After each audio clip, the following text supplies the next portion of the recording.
अस्सलाम वालेकुम, welcome to Naval Sudhu library channel. तो बढ़ते अपने नावल की तरफ। नाले लंबी ते नाले काली, आईने में इसका अक्स नजर आए तो वो शौकी से गुनगुनाया और दुपट्टे पर बेर टांगते इसके हाथ लंबे भरकर रुके। इसने इसे देखा, वो बालों में ब्रश करते हुए उसी की तरफ देख रहा था, आंखों में शरारत और होंठों पर मुस्कुराहट के साथ, और ऊंची आवाज में गाना गाने लगा, नाले लम्बी ते नाले काली। वो समझ गई कि इसके दराज कद और काली रंगत पर चोट कर रहा है। दिल ही दिल में कुटते हुए सोचने लगी, खुद तो शहजादा गुलफाम में जैसे शायद इससे भी ज़्यादा हसीन समझता है अपने आप को। सरासर खुश फहमी। सज्जो, ज़रा बताना तो मैं कैसा लग रहा हूँ? आईने के पास से हटकर उसके सामने खड़ा होकर पूछने लगा तो वो यूं ही सर उठाकर इसकी तरफ देखने लगी। डार्क ब्राउन पैंट पर लाइट ऊन धारीदार शर्ट में खासा स्मार्ट लग रहा था। सलीके से बने बालों से पेशानी को नुमाया कर दिया था। नज़र लगाने का इरादा है, वो इसे महवस से अपनी तरफ देखते पाकर शार से बोला। तो इसने सर झुका लिया। तुमने बताया नहीं मैं कैसा लग रहा हूँ? आईने में देख तो चुके हो, फिर मुझसे क्यों पूछ रहे हो? इसने दामन बचाया। आईने को छोड़ो, तुम बताओ। वो समझ गई कि वो इससे कुछ कहलवाए बगैर पीछा नहीं छोड़ेगा, इसलिए जान छुड़ाने की गर्ज से बहुत आम से लहजे में बोली, ठीक ही लग रहे हो। इतनी बुझे दिल से क्यों कह रही हो? इससे अच्छा है साफ कह दो, अच्छे नहीं लग रहे। वो कुछ कहना ही नहीं चाहती थी कि मुमानी जान उससे पुकारती हुई आ गई। सरमद, तुम अभी तक तैयार नहीं हुए? बिल्कुल तैयार हूँ अम्मी। वो एड़ियों पर उनकी तरफ घूम गया। माशाल्लाह, चश्मे बददूर। मुमानी जान ने बेटे को प्यार से देखते हुए बोली तो वो इसे देखकर गर्दन कड़ाते हुए बोला, यही अल्फाज तुम भी कह देती तो ज़बान तो न घिस जाती तुम्हारी। वो खामोशी से सर झुकाकर अपने काम में मसरूफ़ होगी तो मुमानी जान से कहने लगा, क्या ख्याल है अम्मी, सज्जो को भी साथ ना ले चले? मैंने तो सुबह ही इससे कहा था, लेकिन ये कहीं आने जाने पर तैयार ही नहीं होती।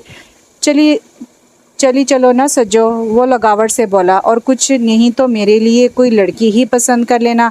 ये काम तुम खुद ही कर लेना। वो इसी तरह सर झुकाए हुए बोली, जाहिर है आखिरी फैसला तो मैं खुद ही करूँगा, लेकिन अगर ये तुम किस बहस में उलझ रहे हो? चलो देर हो रही है। मुमानी जाने से टोका, फिर इससे तकरीबन धकेलती हुई आगे निकल गई तो वो बहुत खामोशी से सर उठाकर इन दोनों को जाते हुए देखने लगी। फिर तवील सांस लेकर दुपट्टा और बेल लपेट कर थैले में रखा और उठकर कमरे से निकल आई। नानी अम्मा बरामदे में तख्त पोश पर बैठी थी।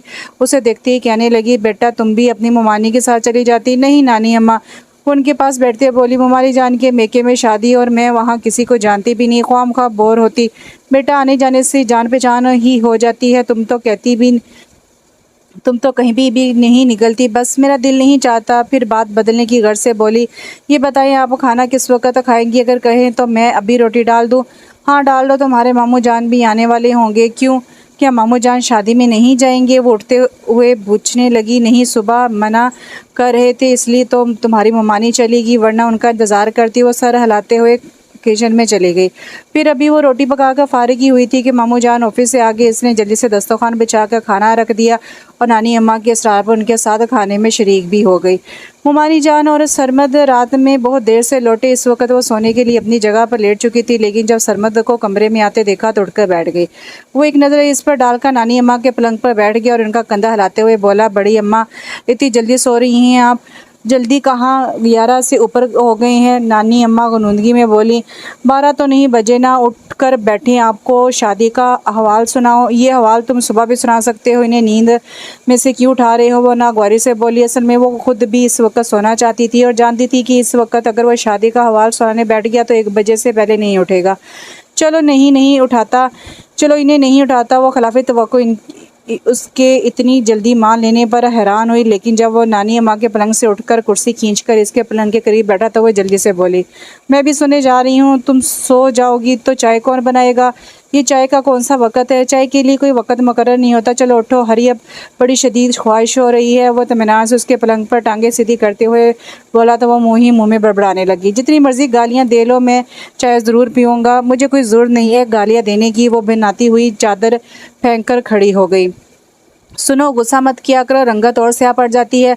वो अंदर तक सुलगी। मज़ीद इसकी मुस्कुराहट दिल जला रही थी। दिल चाहा दोबारा बैठ जाए और चाय बनाने से साफ इनकार कर दे, लेकिन जानती थी वो अपना काम करवाए बगैर किसी सूरत यहाँ से नहीं टलेगा, इसलिए दिल ही दिल में से बुरा भला कहती हुई कमरे से निकल आई। किचन में मुमानी जान पहले से मौजूद थी। उसे देखकर कदर तज्जुब से पूछने लगी, तुम अभी सोई नहीं बेटा? सोने ही जा रही थी कि वो रुक गई। लाख उस पर गुस्सा ही सही उसकी शिकायत नहीं कर सकती थी। सरमद ने उठा दिया होगा। नहीं मोमानी जान, बस चाय ही तो बनानी है, वो सादगी से बोली।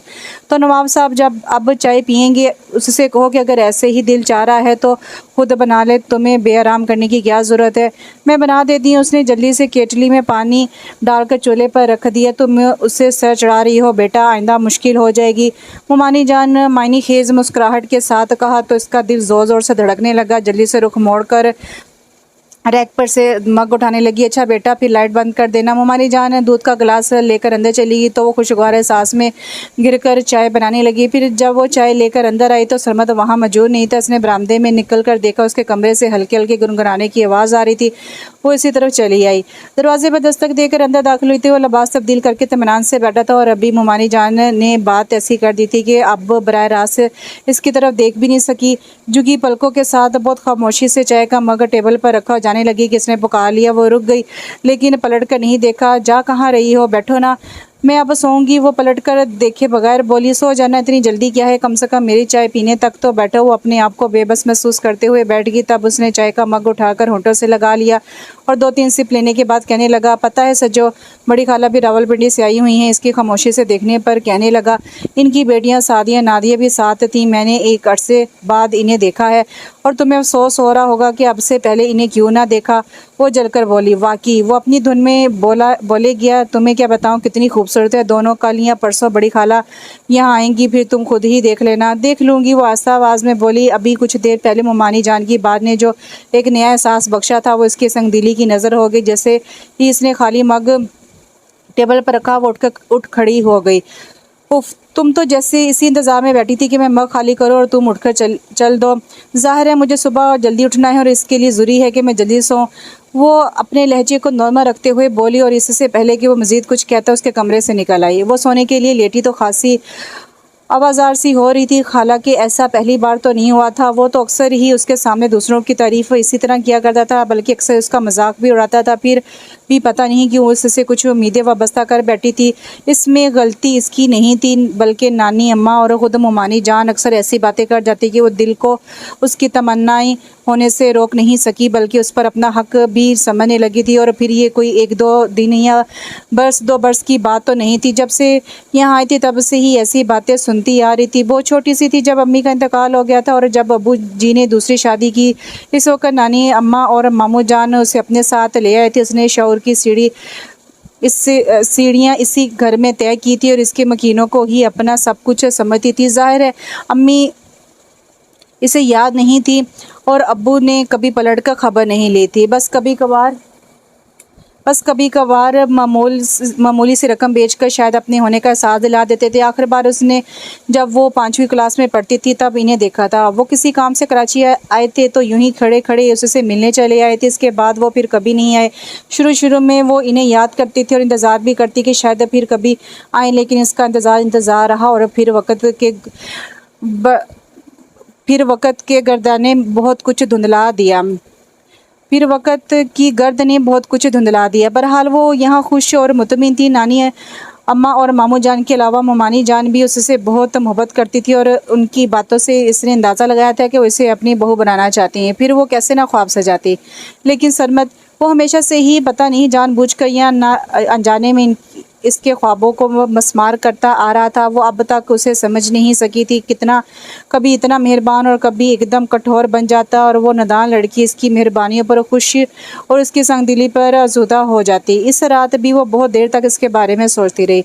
सरमद की बड़ी खाला अपनी बेटियों के साथ आई तो मोमानी जान ने बज़िद स्टार उन्हें अपने पास रोक लिया। सादिया और नादिया को कराची देखने का बहुत शौक था। पहले भी वो यहाँ आ तो चुकी थी लेकिन इस वक्त बहुत छोटी थी और बकौल उनके इन्हें कभी भी याद नहीं था। वो दोनों आते ही सरमद के सर हो गई, हमें क्लिफ्टन ले चलो बेटा, अभी तो आई हो, कुछ देर बैठो, खाना खाने के बाद इत्मीनान से जाना। मोमानी जान ने कहा तो सादिया मुँह बनाए हुए बोली, खाला जान हम बस चंद दिनों के लिए आए हैं और चंद दिनों में हम ढंग से घूम फिर भी नहीं सकेंगे। जब तक खाना तैयार होगा तब तक तो हम क्लिफ्टन पहुंच भी जाएंगे और रही खाने की बात तो हम वहां कुछ भी खा लेंगे। और क्या? नादिया ने बहन की हामी हमलाई, तुम्हारी मर्जी, मैं तो तुम्हारे भले को कह रही थी। मोमानी जान ने बात उनकी मर्जी पर छोड़ दी तो नादिया उनके गले में बाजू डालते बोली, तो खाला जान आप सरमद से कहें ना वो हमें ले जाए। क्या कह रहा है वो? मौसम कुछ अकड़ रहे हैं, मेरा ख्याल है धूप की वजह से मना कर रहा। अगर ठहरो मैं पूछती हूँ इससे। मोमानी जान ने वहीं से सरमत को आवाज़ दी तो दूसरी आवाज़ पर वो चला आया। भाई देखो ये सादिया नादिया क्या कह रही हैं। मोमानी जान ने कहा तो वो उन दोनों बहनों को देखता हुआ बोला, ये दोनों इस वक्त क्लिफ्टन जाने की बात करी, जबकि मेरा ख्याल है तुम अपना ख्याल अपने पास रखो, जो ये दोनों कह रही हैं वही करो, ठीक है। वो कंधक चाहते हुए बोला, अगर इन दोनों को धूप में जलने का शौक है तो मैं क्या कह सकता हूँ। चलो जल्दी करो, हम बिल्कुल तैयार हैं, अलबत्ता सज्जो से पूछ लो वो भी चले तो। नादिया उठते हुए बोली, वो कहीं नहीं जाती। उसे आते देखकर कहने लगा, सज्जो हमारे साथ जाकर क्या करेगी, चलो हम लोग चलते हैं। उसने खामोशी से इससे इन दोनों बहनों के साथ जाते हुए देखा। फिर मोमानी जान से खाने के बारे में पूछकर किचन में आ गई। दोपहर में खाने के बाद वो यूं ही कुछ देर कमर सीधी करने की गर्ज से नानी अम्मा के पास लेट गई। वो इस वक्त सोती नहीं थी, अक्सर सिलाई कढ़ाई का काम उस वक्त क्या करती थी, इस वक्त भी अपने दुपट्टे मुकम्मल करना था। इसने सोचा कुछ देर लेट कर उठ जाएगी, मगर मोमानी जान अपनी बहन के साथ पता नहीं सो गई थी या बातों में मसरूफ थी। इसने नानी अम्मा की तरफ देखा, वो सामने दीवार पर नजरें जमाए जाने किन सोचों में घूमती। नानी अम्मा इसे हल्के से पुकारा तो वो हूँ कहकर इसकी तरफ देखने लगी। आपको नींद नहीं आ रही? नहीं, क्यों? रोजाना तो आप इस वक्त सो जाती हैं। हाँ हाँ की सूरत इनकी होंठों से तवील सांस खारिज हुई। फिर कहने लगी, मैं सरमद के बारे में सोच रही हूँ। जवान जहाँ लड़कियों को लेकर अकेला निकल गया है तो क्या हुआ नानी अम्मा? वो बज़ाहिर आम से लहजे में बोली, वरना तो इसे भी ये बात खटक रही थी। नहीं बेटा, ये अच्छी बात नहीं है, और इन्हें लड़कियों को तो देखो कैसे उसके साथ चल पड़ी। अम्मा ने भी मना नहीं किया। कदरे तोक़ुफ़ के बाद कहने लगी, तुम क्यों नहीं गई उनके साथ? अरे वो हंस पड़ी, अभी तो आप कह रही थी कि ये अच्छी बात नहीं है। तुम बेवकूफ़ हो। नानी अम्मा खुजलत मिटाने को इसे डांटने लगी, तुम्हें सरमत को काबू में रखना चाहिए। अब इसे इधर उधर ताक झाक में लग गया तो बस करे। नानी अम्मा वो उलझ कर बोली, मेरा उस पर क्या इख्तियार? अरे वाह, इख्तियार कैसे नहीं है? क्या तुम नहीं जानती कि तुम्हारे मामू जान तुम्हारे बारे में क्या सोचे हुए हैं? क्या सोचे हुए हैं? वो बुखलाकर पूछने लगी। वो तुम दोनों की शादी के बारे में सोच रहे हैं। नानी अम्मा ने इसकी थोड़ी छू कर अपनी तौर पर इसे खुशखबरी दी थी, लेकिन वो एकदम खामोश होगी। ना दिल जोर से धड़का, ना कोई खुशगवार एहसास से जागा। इसके बरक्स अंदर ही अंदर कुछ टूटता सा लग रहा था। शाम में नहाने के बाद वो आंगन में खड़ी बाल सुलझा रही थी जब वो तीनों आए। सरमद के चेहरे पर थकन के साथ साथ कुछ बेजारी के साथ भी नजर आ रहे थे। चारपाई पे गिरने के अंदाज में बैठा और फिर हाथों का तकिया बनाकर लेटते हुए बोला, सजो चाय मिलेगी? इसके जवाब देने से पहले ही नादिया बोल पड़ी, हाँ भाई, बड़ी शदीद ख्वाहिश हो रही है चाय की, ज़रा फर्स्ट क्लास सी चाय बनाना। ऐसा करो नादिया, चाय तुम ही बना लो। सरमद बालों में उंगलियां फंसाता हुआ बोला। मैं? वो यूं चीखी जैसे इसने कोई अनहोनी बात कह दी हो। क्यों, क्या तुम्हें चाय बनानी नहीं आती? आती है, लेकिन इस वक्त सवाल ही पैदा नहीं होता। फिर वजाहत करते हुए बोली, इतनी थक गई हूँ, किचन में जाने की बिल्कुल हिम्मत नहीं है। सरमद ने मजीद असरार नहीं किया तो वो गीले बालों की ढीली सी चोटी बांध कर किचन में चली गई। फिर सादिया और नादिया 2 दिन रही और इन्हें 2 दिनों में उन्होंने खूब उधम मचाए रखा था। उनके जाने के बाद एकदम बहुत ज़्यादा खामोशी का एहसास होने लगा। हालांकि ये घर तो सदा से ऐसा ही था, बस 2 दिन हंगामा क्या देख लिया कि सन्नाटों का एहसास होने लगा था। तुम कैसी लड़की हो? सरमद को शायद पहली बार उसके वजूद के गिर्द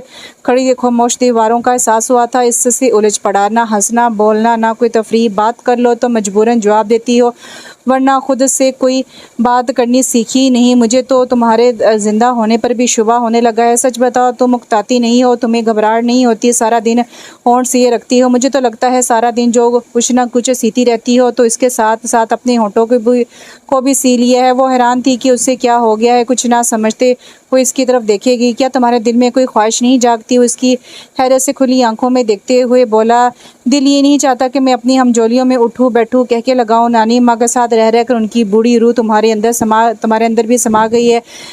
नहीं तो वो बेख्याली में कहेगी क्या? नहीं तो मेरा मतलब है मेरी कोई हमजोली, कोई दोस्त ही नहीं है, फिर मैं किसके साथ दोस्त बनाने से बनती है? वो इसकी बात काट कर बोला, आसपास कितनी लड़कियां हैं, वो जब भी आती हैं तुम अपने कामों में मसरूफ़ रहती हो, वो दीवारों से बातें करने तो नहीं आती। और मेरा ख्याल है कि अब तो सब ने आना भी छोड़ दिया है, तो इसमें मेरा क्या कसूर है? वो रोने वाली होगी। सरासर तुम्हारा कसूर है, ऐसी बेजार शक्ल बनाए रखती हो कि वो समझती होंगी तुम्हें उनका आना नागवार गुजरता है। नहीं तो फिर वही, नहीं तो आखिर तुम खफा क्यों हो रहे हो? खूफगी की बात नहीं है क्या कि तुम्हारी मौजूदगी के बावजूद इस घर की फ़िज़ा खामोश और बेरंग सी लगती है, जबकि मैंने तो सुना है कि वजूद जन से है तस्वीर कायनात में रंग। कदरे तौक़ुफ़ के बाद कहने लगा, सादिया नादिया को नहीं देखा कितनी जिंदा दिल लड़कियां हैं। 2 दिन यहाँ रही, सिर्फ 2 दिन, और घर की दरो दीवार तक खिल उठे। तो सारा किस्सा ये है सरमद अली कि तुम इन दोनों के जाने से उदास हो। इसने सोचा, क्या तुम इन्हें दोनों जैसी नहीं बन सकती? वो पूछने लगा, नहीं। क्यों? मैं जैसी हूँ ठीक हूँ, मुझे अपनी शख्सियत पर किसी और का रंग नहीं चढ़ाना, वो स्पार लहजे में कह के उसके पास से हट गई। वो शायद खफा हो गया था, इससे बात करनी ही छोड़ दी। ना अपने किसी काम के लिए कहता, चाय था खुद बनाने लगा था, और अगर किसी वक्त चाय बना कर ले आ जाती तो खामोशी से कप थाम लेता, वरना तो ज़बरदस्ती उसे भी बैठा लेता था। और जब तक चाय पीता इससे इधर उधर की बातें किया करता था। अब ना वो शौकी, ना वो गुनगुनाहट, ना ये नहीं था कि वो इसकी खूबगी महसूस नहीं करी थी, बल्कि वो तो बहुत डिस्टर्ब हो गई थी, अपने आप से उलझी रहती थी। क्यों इसे खफा किया, इसकी बात मान क्यों ना ली, लेकिन यहाँ वो अपनी नफ़ी करती जाती कि इसकी हर बात मान सकती है। एक ही यही नहीं, आखिर वो क्यों अपनी शख्सियत को ख़त्म कर दे? वो जैसी है ठीक है, और वो क्यों इसके अंदर किसी और को खोज रहा है? अगर ऐसा ही शौक़ है इस घर की खामोश फ़ज़ाओं में जलता रंग भिजवाने का, तो नादिया और सादिया को ले आए। आखिर में वो तलख होकर सोचती थी।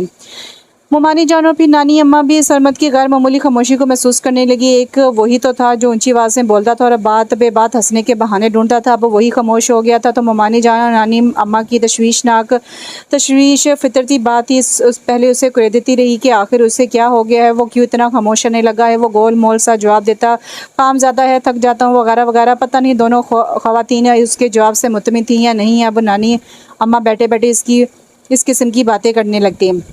पता नहीं क्या हो गया बच्चे को, जाने किसकी नज़र लग गई है, किसकी नज़र नहीं लगी। उसे सादिया नादिया याद आती हैं। वो जलकर सोचती और इन दिनों वो नानी अम्मा की ऐसी बातों से अपने आप को मुजरिम समझते हुए राय फरार ढूंढती रही थी। एक लंबे अरसे बाद अब्बू जी आ गए। पता नहीं उन्हें उसकी याद कैसे आ गई थी और वो क्यों कर इसकी कमी महसूस करने लगे थे। आते ही कहने लगे, मैं तुम्हें लेने आया हूँ बेटा, तुम मेरे साथ चलोगी? मैं वो कितनी देर तक अपनी तरफ इशारा किए खड़ी रही। जी हाँ बेटा। अबू जी के शफीक लहजे पर घबरा कर नानी अम्मा की तरफ देखने लगी। क्यों मियाँ, रब नवाज, ये इतने अरसे बाद तुम्हें बेटी कैसे याद आई? नानी अम्मा कुछ तंज से पूछने लगी। या तो हमेशा रही, बस मैं हालात से मजबूर था। फिर उसके कंधे पर हाथ रख के बोले, चलोगी ना बेटा?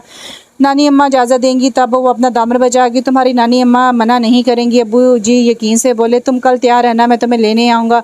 अब्बू जी चले गए तो वो नानी अम्मा की गोद में सर रख कर रो पड़ी। ये नहीं था कि वो अब्बू जी के साथ जाना नहीं चाहती थी, इसकी तो हमेशा से ख्वाहिश रही कि वो पुराने घर में अब्बू जी के साथ रहे, लेकिन साथ ही वो नानी अम्मा, मामू जान और मानी जान से दूर भी नहीं जाना चाहती थी। ये घर जिसने इसे तहफ़्फ़ुज़ दिया था और जहाँ ना कभी अजनबियत का एहसास हो और ना कभी किसी ने ये जताया कि वो इस घर की लड़की नहीं है। और फिर वो सितमगर भी तो यही था जिसे वो अनजाने में अपना सब कुछ समझ बैठी थी और जो पिछले कई दिनों से खफा होकर इसकी जान पर बनाए हुए था। वो इसे छोड़कर कैसे जा सकती थी? बेटा, अगर तुम नहीं जाना चाहती तो अपने अब्बू जी को साफ मना कर देना। नानी अम्मा, मामू जान और फिर मुमानी जान ने भी यही बात की और यही एक बात सिर्फ इसके मुंह से सुनने के लिए वो रात में बहुत खामोशी से उसके कमरे में चली आई। उसे देख वो रुख मोड़ना चाहता था कि वो हिम्मत करके उसके सामने खड़ी होगी। तुम्हें पता है आज मेरे अब्बू जी आए थे? बगैर किसी तमीद के बोले हाँ। वो लापरवाही से जवाब देकर वहीं कुर्सी पर ढह गया। फिर तो तुम ये भी जानते होगे वो मुझे लेने आए हैं। वो एकदम सर उठाकर इसकी तरफ देखने लगा। शायद उसके इल्म में ये बात नहीं थी। जब ही आंखों में हैरत के साथ गैर यकीनी भी सिमट आई थी। क्या मैं उनके साथ चली जाऊं? इसने उसे इम्तिहान में डाल दिया कि वो फौरी तौर पर कोई जवाब ना दे सका। बताओ ना सरमद, मैं चली जाऊं? तुम्हारी मर्ज़ी। फिर उठते हुए बोला, ये तुम्हारी ख्वाहिश पर मंसर है। मैं यहाँ रहना चाहो या उनके साथ जाओ, तुम्हें इससे कोई फ़र्क नहीं पड़ेगा। वो हाथों से मसलती उसका आस की डोर का आखिरी सिरा मजबूती से थामते हुए पूछने लगी, मुझे क्या फ़र्क पड़ेगा? वो पता नहीं क्यों हंसा था। हाँ, तुम्हें क्या फ़र्क पड़ेगा भला? एक उम्र का ज़ब्त जवाब दे गया और वो फट पड़ी। तुम्हारे नज़दीक मेरी अहमियत ही क्या है? मैं तो चलती फिरती ज़िंदा लाश हूँ, ना हंसना ना बोलना ना कोई तफरीह। और तुम समझते हो मेरे अंदर कोई ख्वाहिशी जन्म नहीं लेती? नहीं सरमद अली, मेरे सारे एहसास ज़िंदा हैं। तमाम तर ख्वाहिशात समेत मज़ीद जानना चाहते हो तो सुनो। मैं बरस से अपने अंदर तुम्हारी हमराही की ख्वाहिश लिए फिरती हूँ। तुम्हारी अदाओं के बावजूद कभी इस ख्वाहिश का गला नहीं घोंटा। और तुम कहते हो मेरे जाने ना जाने से तुम्हें कोई फ़र्क नहीं पड़ेगा। कदरे तवक्कुफ़ के बाद तल्खी से बोली, ठीक कहते हो तुम्हें भला मेरे खामोश वजूद से क्या सरोकार हो सकता है? तुम्हें तो हंसते खिलखिलाते बेबाक लोग मुतासिर करते हैं जो सारे लिहाज बुलाकर सारी हदें फलांग जाएं।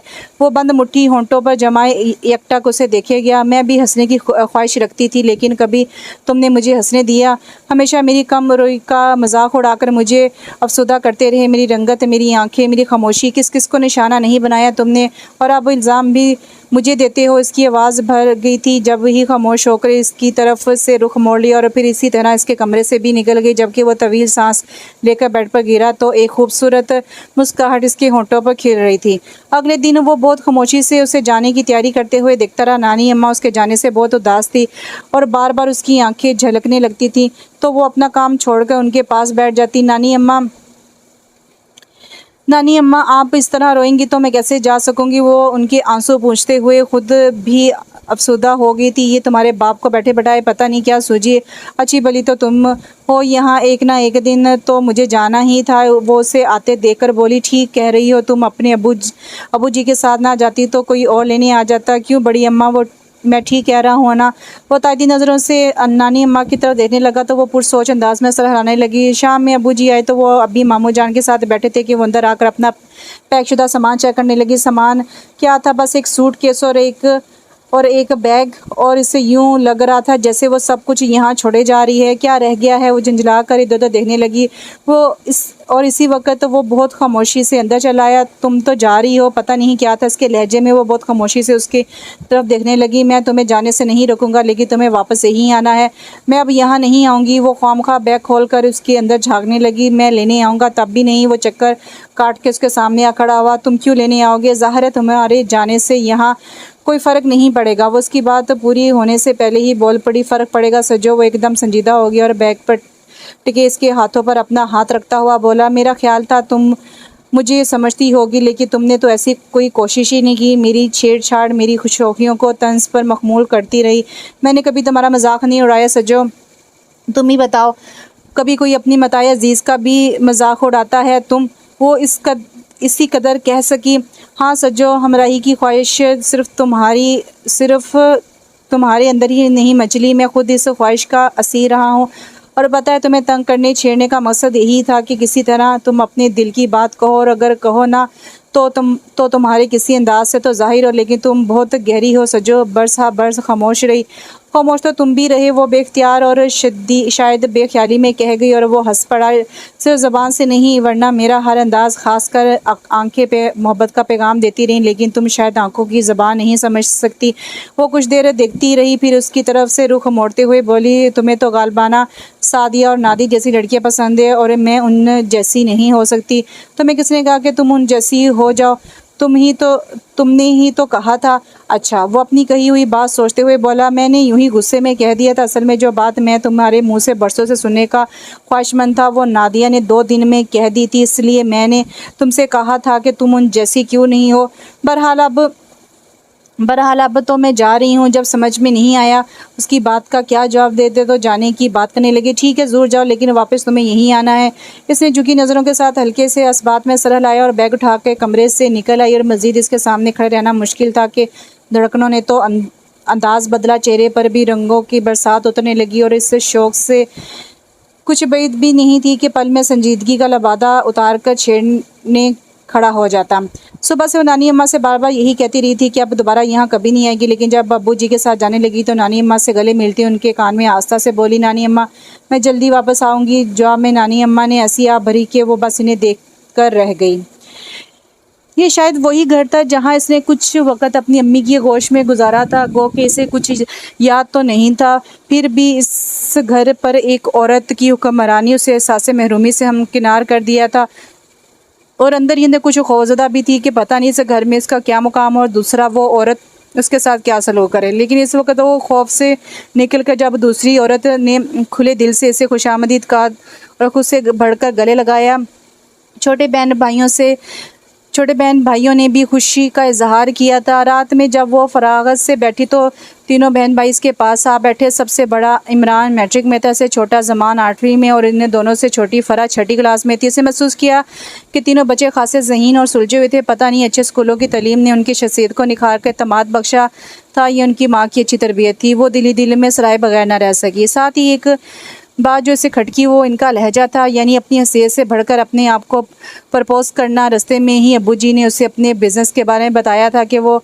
1-2 प्लॉट ख़रीद कर उस पर मकान तमीर करते हैं, फिर मुनाफे पर बेच देते हैं, यानी कंस्ट्रक्शन की इब्तदाई मराहिल में थे। जो कि बच्चों का अंदाज़ ये बताता था जैसे उनका बाप किसी बहुत बड़े प्लाज़ा का मालिक हो। फिर अगले चंद दिनों में उसने उस दूसरी औरत जिन्हें वो आंटी कहने लगी थी, उनकी बातों से भी महसूस किया था जैसे अब्बू जी किसी बहुत बड़े प्रोजेक्ट पर काम कर रहे हों या ऐसा कोई प्रोजेक्ट उन्हें मिलने वाला हो। बहरहाल उसके लिए तो तशवीश की नहीं बल्कि खुशी की बात थी। और फिर उससे क्या फ़र्क पड़ता था कि आंटी इस घर से निकल कर 1000 गज़ के बंगले में रहने की बातें करती थी। इसने कौन सा ज़्यादा अरसा यहाँ रहना था। वो तो इंतज़ार में थी कि किसी दिन नानी अम्मा और मामू जान वगैरह आएंगे और इसे हमेशा के लिए अपने साथ ले जाएंगे। और अभी वो इंतज़ार की घड़ियाँ गिन रही थी कि अब्बू जी ने नया घर ख़रीदने की इतला दी। आंटी और बच्चे बेहद खुश थे और नए घर में शिफ्ट होने के लिए खासे पुरजोश। आंटी ने इसे अपनी पसंद और मर्ज़ी के मुताबिक डेकोरेट किया। काफ़ी दिन बाद जब इसने नए घर में इत्मीनान से बैठना हुआ तो वो आंटी से कहने लगी, आंटी मैं ख़त लिखकर मामू जान को इस नए घर का एड्रेस भेज दूं ताकि वो आएँ तो इन्हें दुश्वारी ना हो। जवाब में आंटी ने खासी सर्द महरी का मुजाहरा किया, भेज दो, लेकिन मेरा ख्याल है कि अब वो वहाँ से शायद ही कोई आए। नहीं आंटी, वो ज़रूर आएंगी, मुमानी जान और सरमद ने ख़ास तौर पर कहा था। अच्छा, आंटी तंज़ी अंदाज में हंसी, फिर इसकी थोड़ी छू कर कहने लगी, यूँ ही तुम्हारा दिल रखने की खातिर कहा होगा, वरना जब सब रिश्ते ही तोड़ दिए जाएँ तो फिर यहाँ क्या करने आएंगे। क्या मतलब? वो कुछ ना समझते हुए बोली, क्या वाकई तुम्हें नहीं मालूम?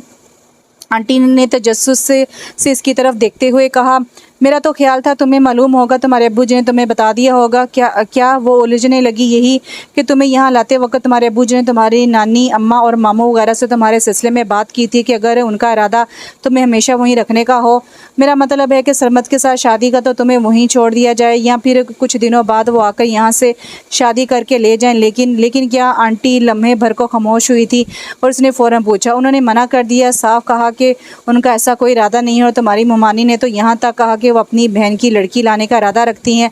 कौन? नादिया? पता नहीं, नाम वगैरह तो मैं नहीं जानती। बहरहाल तुम्हारे अब्बू जी बहुत दिल बर्दाश्ता हुए थे और दिल तो उसका भी टूटा था। यूं कि फिर आंटी की मज़ीद कोई बात सुनी ही ना गई। कोई दीवार गिरी थी शायद कि यहाँ वहाँ हर तरफ शोर ही शोर था। जब चुपचाप आंटी के हिलते हुए होंठों को देखती रही, पता नहीं क्या कह रही थी वो। और फिर इसी तरह खामोशी से उठकर अपने कमरे में आ गए। सामने आईने में अपने आप पर नज़र पड़ी तो लगा जैसे वो कहीं आसपास खड़ा शौक़ी से गुनगुना रहा हो, नाले लंबी थे नाले काली। सरमद होंठों की बेआवाज़ जनिश के साथ ही आंखें भी झलक पड़ी थी। तुमने हमेशा मेरा मजाक उड़ाया और आखिर वक्त में भी नहीं छोड़ा, ऐसा भयानक मजाक। वो बेड पर गिरी तो तकिए में मुंह छुपाकर फूट फूट कर रोती रही थी। किसी से ना कोई गिला ना कोई शिकायत, बस अपने आप से लड़ती रही। कभी सरमद का उन आखिरी लम्हों में मोहब्बत से चूर लहजा याद आता तो लगता वही सच, और आंटी इसे सच को झुटलाती हुई सामने आ जाती। इसके समझ में नहीं आता था कि किसका यकीन करे। कई बार सोचा कि खत लिखकर सरमद से मालूम करे, लेकिन फिर ख्याल आता कि उसने तो बहुत जल्द आने को कहा था और अगर संजीदा होता तो देर क्यों करता। हो सकता है कोई इस पुराने घर में आया हो। उस ख्याल के साथ इसने सरमद को तो नहीं, नानी अम्मा को खत लिखा, महज अपने नए घर का एड्रेस बताने के लिए। फिर उसके बाद वो बहुत दिन तक इंतज़ार करती रही। इस दौरान आंटी मुसलसल इसका जायज़ा लेती रही थी। इसकी बेचैनी, बेकरारी, हर आहट पर चुंक चुंक जाना और अंदर ही अंदर अपने आप से लड़ने और उलझने की कैफियत, कुछ भी तो इनकी तेज़ नज़रों से छुपा नहीं था। इन दिनों यूँ लगता था जैसे वो अपने अंदर हौसला पैदा कर रही थी और किसी भी दिन आंटी से कहेगी कि मैं नानी अम्मा के पास जाना चाहती हूँ। आखिर उनसे पूछूं तो सही कि एक उम्र सीने से लगाए रखने के बाद अचानक दूध की मक्खी की तरह निकाल कर क्यों फेंका। और ममानी जान ने तो हमेशा ही किसी न किसी मौके पर जताया कि वो इसे अपनी बहू बनाना चाहती है। फिर अचानक उनका इरादा कैसे बदल गया और इससे पहले कि वो अपने अंदर हौसला पैदा कर लेती, आंटी उसके सामने इस किस्म की बातें करने लगती। जब से तुम्हारे अब्बू जी तुम्हारे न्याल से होकर आए हैं, तुम्हारी तरफ से खासे फ़िक्रमंद है, और वरना अब तक तो इन्हें यही इत्मीनान था कि तुम्हारे मामू जी तुम्हें अपनी बहू बना लेंगे। फिर अपनी राय देती। मुझे हैरत है कि तुम्हें पालने के बावजूद तुम्हारे लिए इस अंदाज से ना सोच सकी। किस बात की कमी है तुम में? माशाल्लाह अच्छी खासी शक्ल सूरत है, बस ज़रा सा रंग दबता हुआ है। और रंग का क्या है, इधर खुशी और खुशहाली मिले निखर जाता है। अभी भी अपने आप को देख लो, जब से यहाँ आई हो पहले से कितनी निखरी निखरी सी हो। गोया जता दिए कि तुम वहाँ खुश ना थी और ना ही खुशहाली नसीब थी। फिर एक और ख्याल, मेरा ख्याल है उन्होंने ये सोचा होगा कि तुम्हें जहेज़ नहीं मिलेगा और ना कोई सर पर हाथ रखने वाला है। फिर आप भरकर बोली, बेवकूफ़ हैं वो लोग जो ऐसा समझ बैठे ये ज़रूरी है कि तुम्हारे अब्बू जी मसरूफियत की बिना पर तुम्हारे पास ना आ सके, लेकिन वो कभी तुमसे बेखबर नहीं रहे। वो तो तुम्हारे लिए उस वक़्त से चीज़ें इकट्ठी कर रहे हैं जब हमारे हालात इस बात की इजाज़त भी नहीं देते थे। अब तो खैर अल्लाह का करम है, अल्लाह का शुक्र है, हम वो कुछ देंगे तुम्हें जिसका उन्होंने तसव्वुर भी नहीं किया होगा। और कोई सवाल इसके ज़बान पर आने से पहले ही कहती, तुम फ़िक्र मत करो सज्जो, देखना हम किस शान से बहेंगे तुम्हें। और तुम और मैं जो तुम्हारे अब्बू जिससे यही कहती हूँ कि फ़िक्र किस बात की, अपनी सज्जों के लिए रिश्तों की कमी थोड़ी है।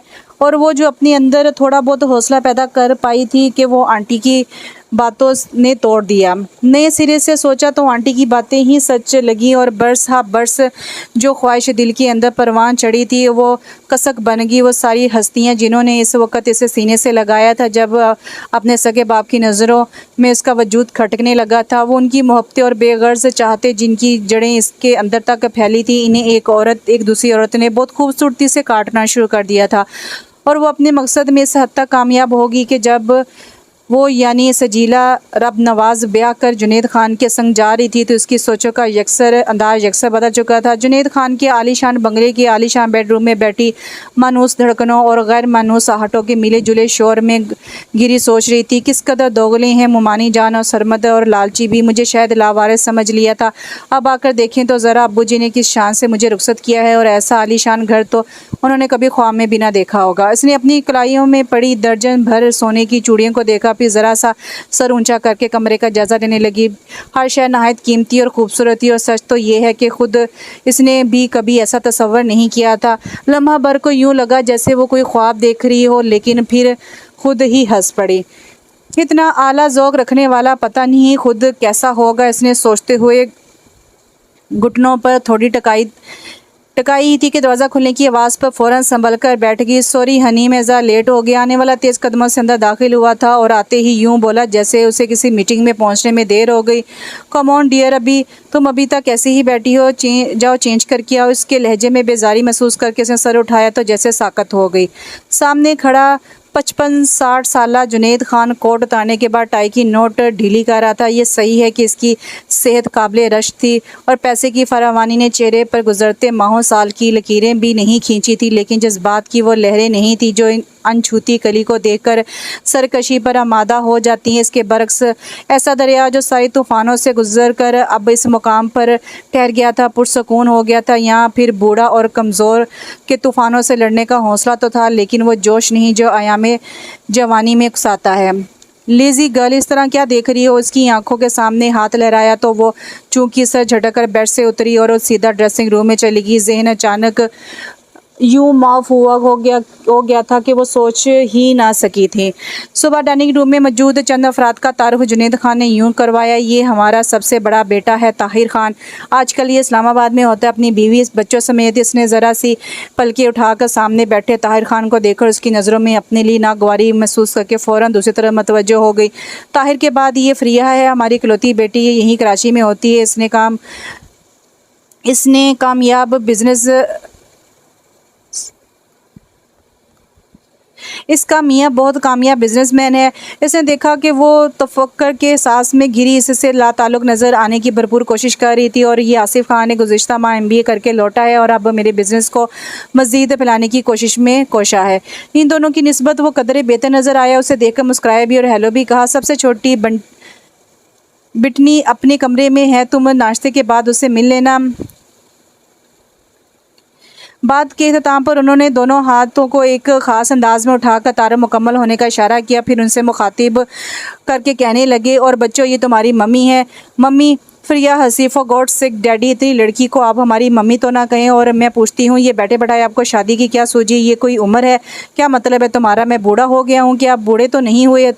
ताहिर खान फ्रिया का साथ देते हुए बोला, लेकिन जवान बच्चों के बाप होने के साथ साथ नाना और दादा भी हैं, इससे क्या फ़र्क पड़ता है? आपको फ़र्क नहीं पड़ता, लेकिन हमारे लिए खासी मुश्किल खड़ी कर दी है आपने। मैं समझा नहीं, आपको सोचना चाहिए था कि आपके इस इक़दाम से हमारी घरेलू ज़िंदगी कितनी डिस्टर्ब होगी। और क्या फ्रिया बोल पड़ी, मेरे ससुराल में जब सबको मालूम होगा तो मेरी पोजीशन कितनी ख़राब होगी। अपनी पोजीशन का कितना ख्याल था इन्हें, और जो उस वक़्त इसकी पोजीशन ऑकवर्ड हो रही थी इसका ख्याल किसी को नहीं आया। वो एक रात की दुल्हन इन बातों से अपने आप में चोर सी बन रही थी, जैसे सारा कसूर उसी का हो। सारा को नहीं जानते आप। ताहिर खान कहने लगा इससे तो एक मौजू मिल जाएगा, बच्चों का ख्याल किए बगैर मेरा रिकॉर्ड लगाएगी बस। जुनैद खान मेज़ पर हाथ मारते हुए बोले, बंद करो अपनी अपनी बकवास, मुझे इस घर के लिए औरत की ज़रूरत थी, सो मैं ले आया। फिर कदर नरम में पड़ते हुए कहने लगे, मुझे बंटी का ख्याल है किस कदर तन्हाई महसूस करता है वो। आप बंटी के लिए किसी गवर्नेंस का इंतज़ाम भी कर सकते। फ्रिया रूठे लहजे में बोली, ये सब करके देख चुका हूँ, कोई गवर्नेंस इस वक्त ठीक नहीं है। जब मैं यहाँ होता हूँ और जिन दिनों में बाहर रहता हूँ उसे अपनी मनमानी करने का मौका मिल जाता है। और तुम जानते हो साल में 4-5 महीने तो मेरे बाहर ही गुजरते हैं। आप क्या समझते हैं बंटी से कबूल कर लेगा? फ्रिया को इसकी तरफ इशारा और लहजा इंतहाई हितकमेज़ था और मज़ीद बर्दाश्त की शायद इसमें ताकत नहीं थी। बहुत खामोशी से कुर्सी धकेल कर उठ खड़ी हुई। जुनैद खान को अगर अपनी औलादों का ख्याल ना होता तो यकीनन इसे रोकते, ठीक से नाश्ता करने के लिए कहते, लेकिन इस वक्त वह बस इसे जाता हुआ देख सके। अपने कमरे में आकर बैठी इसकी अजीब हालत हो रही थी। गुमान में भी नहीं था कैसी सूरत हाल का सामना करना पड़ेगा। और फिर रात में जुनैद खान ने भी कोई तज़किरा नहीं किया था। कम से कम उसे तो बता देते कि उनकी जवान औलादें इस शादी पर रजामंद नहीं थी। वो तो बस इब्तदाई चंद लम्हों में उन्हें देखकर मायूस हुई थी और शायद उन्होंने इसकी कैफियत महसूस की थी। जब वो लिबास तब्दील करके दोबारा कमरे में आई तो वो सर्द मेहरी का लबादा उतार चुके थे और उनका ये दूसरा रूप खासा मुतासर कौन था। फ़ौरन ही मायूसी से निकलकर नई ज़िंदगी से समझौता करने पर आमादा हो गई थी। और अब जो सूरत हाल सामने आई थी इससे वो बहुत दिल बर्दाश्त हो रही थी। घर वालों ख़ास करके आंटी पर हैरत हो रही थी कि उन्होंने ये तक नहीं बताया था कि जुनैद खान इसके बाप की उम्र से भी बड़े हैं। वो तो बस उनके आला स्टेटस और आलीशान घर और दूसरे ममालिक तक फैले हुए बिज़नेस की बातें करती रही थी। जुनैद खान बहुत उजरत में कमरे में दाखिल हुए थे। शायद फ़ौरन कहीं जाने का इरादा था, लेकिन इसे यूँ चुपचाप बैठे देखकर कुछ देर के लिए उसके पास रुक गए। कमौन सजीला, तुम्हें इन बातों को महसूस नहीं करना चाहिए और फिर इन्हें कौन सा यहाँ रहना है। अभी फ्री अपने घर चली जाएगी और ताहिर गालबन शाम की फ़्लाइट से जाएगा। आप मुझे इससे मिलवा दीजिए जिसके लिए मुझे यहाँ लाए हैं। उनकी बात नज़रअंदाज करके वो ठहरे हुए लहजे में बोली, बंटी। वो ज़ेला बड़बड़ाते हुए फिर कदरे झंझला कर कहने लगे, बेवकूफ़ी की बातें मत करो, मैं तुम्हें अपने लिए लाया हूँ। मुझे बीवी की ज़रूरत थी इसलिए शादी की है तुमसे। और बंटी बच्चों के सामने क्या कहता, मसलतन बंटी का सहारा लिया। फिर जाते जाते कहने लगे, और सुनो, मैं बहुत मसरूफ़ आदमी हूँ इसलिए चाहता हूँ कि घर में जो थोड़ा बहुत वक्त गुजारूँ आराम और सुकून से रहूँ। तुम समझदार लड़की हो, इस बात का ख्याल रखना कि घर में कोई झगड़ा कुशीदगी या टेंशन बर्दाश्त नहीं करूँगा। इसने बहुत खामोशी से इन्हें जाते हुए देखा और फिर कितनी देर तक यूं ही बैठी रही थी। सिटिंग रूम से कुछ शोर की आवाज़ें आई तो वो चौंकी और उठकर कमरे से बाहर निकल आई जहाँ से शोर की आवाज़ें आ रही थी। एक इस तरफ आकर देखा तो एक लड़का व्हील चेयर पर बैठा मुलाजिम पर बरस रहा था। क्या बात है? इसे मुलाजिम से पूछा। बंटी साहब नाश्ता नहीं कर रहे, कहाँ हैं बंटी? वो इधर उधर देखते हुए पूछने लगी, ये आपके सामने मौजूद है। मुलाजिम ने व्हील चेयर पर बैठे लड़के की तरफ इशारा किया तो वह हैरान होकर उसकी तरफ देने लगी। जिस अंदाज से घर वाले इसका जिक्र कर रहे थे उससे तो वो यही समझी थी कि बंटी कोई छोटा सा बच्चा होगा, जबकि उसके सामने बैठा लड़का 18-19 साल से कम का नहीं था। और उसे यूं खुली आंखों से अपनी तरफ देखते पाकर पूछने लगा, आप कौन है? मैं। वो संभल कर खड़ी होगी। वो अपना तारुफ करवाने की बजाय कहने लगी, मुझे छोड़ो, मैं कोई भी हूँ। ये बताओ तुम नाश्ता क्यों नहीं कर रहे? मेरी मर्ज़ी। वो उखड़े लहजे में बोला, अच्छी बात है। फिर मुलाजिम को मुखातिब करके कहने लगी, तुम जाओ बाबा, जब बंटी का दिल चाहेगा नाश्ता करेगा। अरे बंटी हंसा, आपने तो बड़ी जल्दी मेरी बात समझ ली। इसमें ना समझने वाली कौन सी बात है? यही तो मैं भी कहता हूँ कि आखिर मेरी सीधी सादी बातें लोगों की समझ में क्यों नहीं आती। अब देखिए, मेरा नाश्ता करने को दिल नहीं चाह रहा, लेकिन बाबा बस ज़िद है कि मैं नाश्ता कर लूँ क्योंकि डैडी का हुक्म है। और अभी कुछ देर में डैडी फ़ोन करके बाबा से पूछेंगे कि मैंने नाश्ता किया या नहीं। कुछ देर रुककर इसकी तरफ देखता रहा, फिर कहने लगा, बाय द वे आप है कौन? तुम बताओ। वो इसके सामने सोफे पर बैठते हुए बोली तो वो कुछ देर सोचने के बाद कहने लगा, कहीं आप मेरी गवर्नेंस बनकर तो नहीं आई? पता नहीं क्या मतलब, आपको अपने बारे में नहीं पता? वो अभी कोई जवाब सोच ही रही थी कि आसिफ खान आ गया। इन दोनों की एक जगह देखकर गालबन पहले ठटका था, फिर आते हुए बोला, बंटी तुम्हारा तारुफ हो गया इनसे? आप जानते हैं इन्हें? बंटी उल्टा इससे पूछे लगा, हाँ भाई, ये डैडी की मिसेज़ हैं, इस लिहाज से हमारी मम्मी। अरे बंटी ज़ोर से हंसा, तो क्या डैडी ने शादी कर ली? मुझे बताया था कि नहीं? कह रहा थी तो हुआ है ये हादसा। फिर उसकी तरफ देखता हुआ मुस्कुराकर बोला, खुशगवार हादसा, अच्छी बात है। बंटी के होंठों पर मुस्कुराहट थी और चेहरे से लग रहा था कि जैसे वो बहुत महफूज हो रहा हो। इसे यक होना इत्मीनान हुआ क्योंकि फ्रिया ने कहा था कि पता नहीं बंटी इसे कबूल भी करता है या नहीं। मेरा भी ख्याल है कि डैडी ने अच्छा किया, लेकिन ताहिर भाई और फ्रिया आज से बुरा सा मुंह बनाकर खामोश हो गया क्योंकि क्यों, इन दोनों को क्या तकलीफ़ है। बड़े भाई और बहन के लिए बंटी का लहजा खुफगी लिए हुआ था। उन दोनों का कहना है कि ससुराल वाले उनका मजाक उड़ाएंगे, और पता है सुबह नाश्ते की टेबल पर दोनों ने उनके सामने इंतहाई बदतमीज़ी का मुजाहरा किया। सच मुझे बड़ी शर्मिंदगी हुई। फिर उसकी तरफ देखते हुए बोला, प्लीज़ आप ख्याल मत कीजिएगा। वो क्या कहती खामोश ही रही। इसी वक्त बाबा फिर नाश्ते के लिए पूछने आए तो आसिफ तजुब से बोला, क्या मतलब तुमने अभी तक नाश्ता नहीं किया? दिल नहीं चाह रहा था। चलो अब कर लो, बल्कि इन्हें भी अपने साथ शरीक कर लो, क्योंकि सुबह ये बगैर नाश्ता किए उठकर चली गई थी। पहले एक बात तय कर ले, बंटी ने कहा तो आसिफ के साथ वो भी सवारी नज़रों से देखने लगी कि हम इन्हें क्या कहकर मुखातिब करें। ये वाकई सोचने की बात है। आसिफ हंसते हुए उठ खड़ा हुआ। ओके, मैं ऑफिस जा रहा हूँ, तुम इनके साथ तय कर लेना, तो फिर मुझे भी बता देना। आप बताएं, आप अपने आप को क्या कहलवाना पसंद करेंगी? आसिफ के जाने के बाद वो इससे पूछने लगा, जो भी नाम दो, बस इतना ख्याल रखना कि मेरी इज़्ज़त नफ्स मजरूह ना हो, इसने कहा और उठ खड़ी हुई। फिर नाश्ते के बाद इसने खुद बंटी को इसके कमरे में पहुंचाया और आकर घर के नंबर डायल करने लगी। फ़ोन आंटी ने ही उठाया। इनकी आवाज़ सुनते ही वो कहने लगी, आंटी आप लोगों में से कोई आया नहीं? हाँ, वो जुनेद खान ने मना कर दिया था। क्या मतलब, उन्होंने अपने घर आने को मना किया था? नहीं है। आंटी जल्दी से बोली, मेरा मतलब है ये रस्में वगैरह पूरी करने को मना किया है। फिर मैंने सोचा जब ऐसे ही जाना है तो किसी वक्त इत्मीनान से चले जाएंगे। तुम खुश हो? जी, वो यही जवाब दे सकती थी। और हाँ सुनो, सुबह तुम्हारे मामू जान का टेलीफोन आया था। अच्छा, क्या कह रहे थे? तुम्हारा पूछ रहे थे कि शादी ठीक ठाक होगी और मुबारकबाद भी दे रहे थे। इसकी भी क्या ज़रूरत थी? इसने आशा से कहकर सिलसिला मुंतकी कर दिया। फिर कितने बहुत सारे दिन गुजर गए। वो अगर खुश नहीं थी तो ना खुश भी नहीं थी। वो एक शख्स सरमद अली, जिसकी हमराही की ख्वाहिश बरस हा बरस तक दिल में मचलती रही थी, वो अगर मुकद्दर में नहीं था तो फिर कोई भी हो, इससे कोई फ़र्क नहीं पड़ता था, क्योंकि ज़िंदगी तो बहरहाल गुजरनी ही थी। और वो हमेशा अब्बू जी के घर नहीं बैठी रह सकती थी। किसी वक्त वो अपने हाल का मुआवजना माजी से करती तो इससे हैरत होती, कितनी जल्दी कितनी बदल गई है। पहले वो क्या थी, कुएं की मेंढक, घर के कामों और सिलाई कढ़ाई के अलावा कुछ ना आता था, और वो ना जानती थी कि घर की चारदीवारी से बाहर दुनिया कैसी है और वहाँ क्या हो रहा है, इसे कुछ खबर नहीं थी। हालांकि इसने इंटर तक पढ़ा था। इस दौरान वो घर की महदूद ज़िंदगी से हटकर कुछ देर और सोच सकती थी, लेकिन सरमद ने स्कूल और कॉलेज ले जाने की जिम्मेदारी इतनी पाबंदी से निभाई थी, बल्कि एक तरह से इस पर मुस्तलत ही रहा था कि वो इससे हटकर ना कुछ देख सकी ना सोच सकी थी। फिर अब्बू जी के घर वो बस 3 महीने ही रही, और इन 3 महीनों में पहले कुछ वक़्त इंतज़ार में कटा, बाकी मलाल में, और अब इतना ही अरसा इसे यहाँ आए हुए भी हो गया था। गो कि अब भी इसका बैरूनी दुनिया से इतना वास्ता नहीं था। लेकिन इस बड़े से घर के अंदर रहकर भी वो बहुत कुछ जानने और समझने लगी थी, ना सिर्फ घर से बाहर बल्कि शहर से और फिर मुल्क से बाहर की बातें भी। दुनिया में क्या हो रहा है, किस तरह बड़ी मछलियाँ छोटी मछली को निगलने के लिए हर वक्त जबड़ों तक मुँह खोले रखती हैं, और यही नहीं,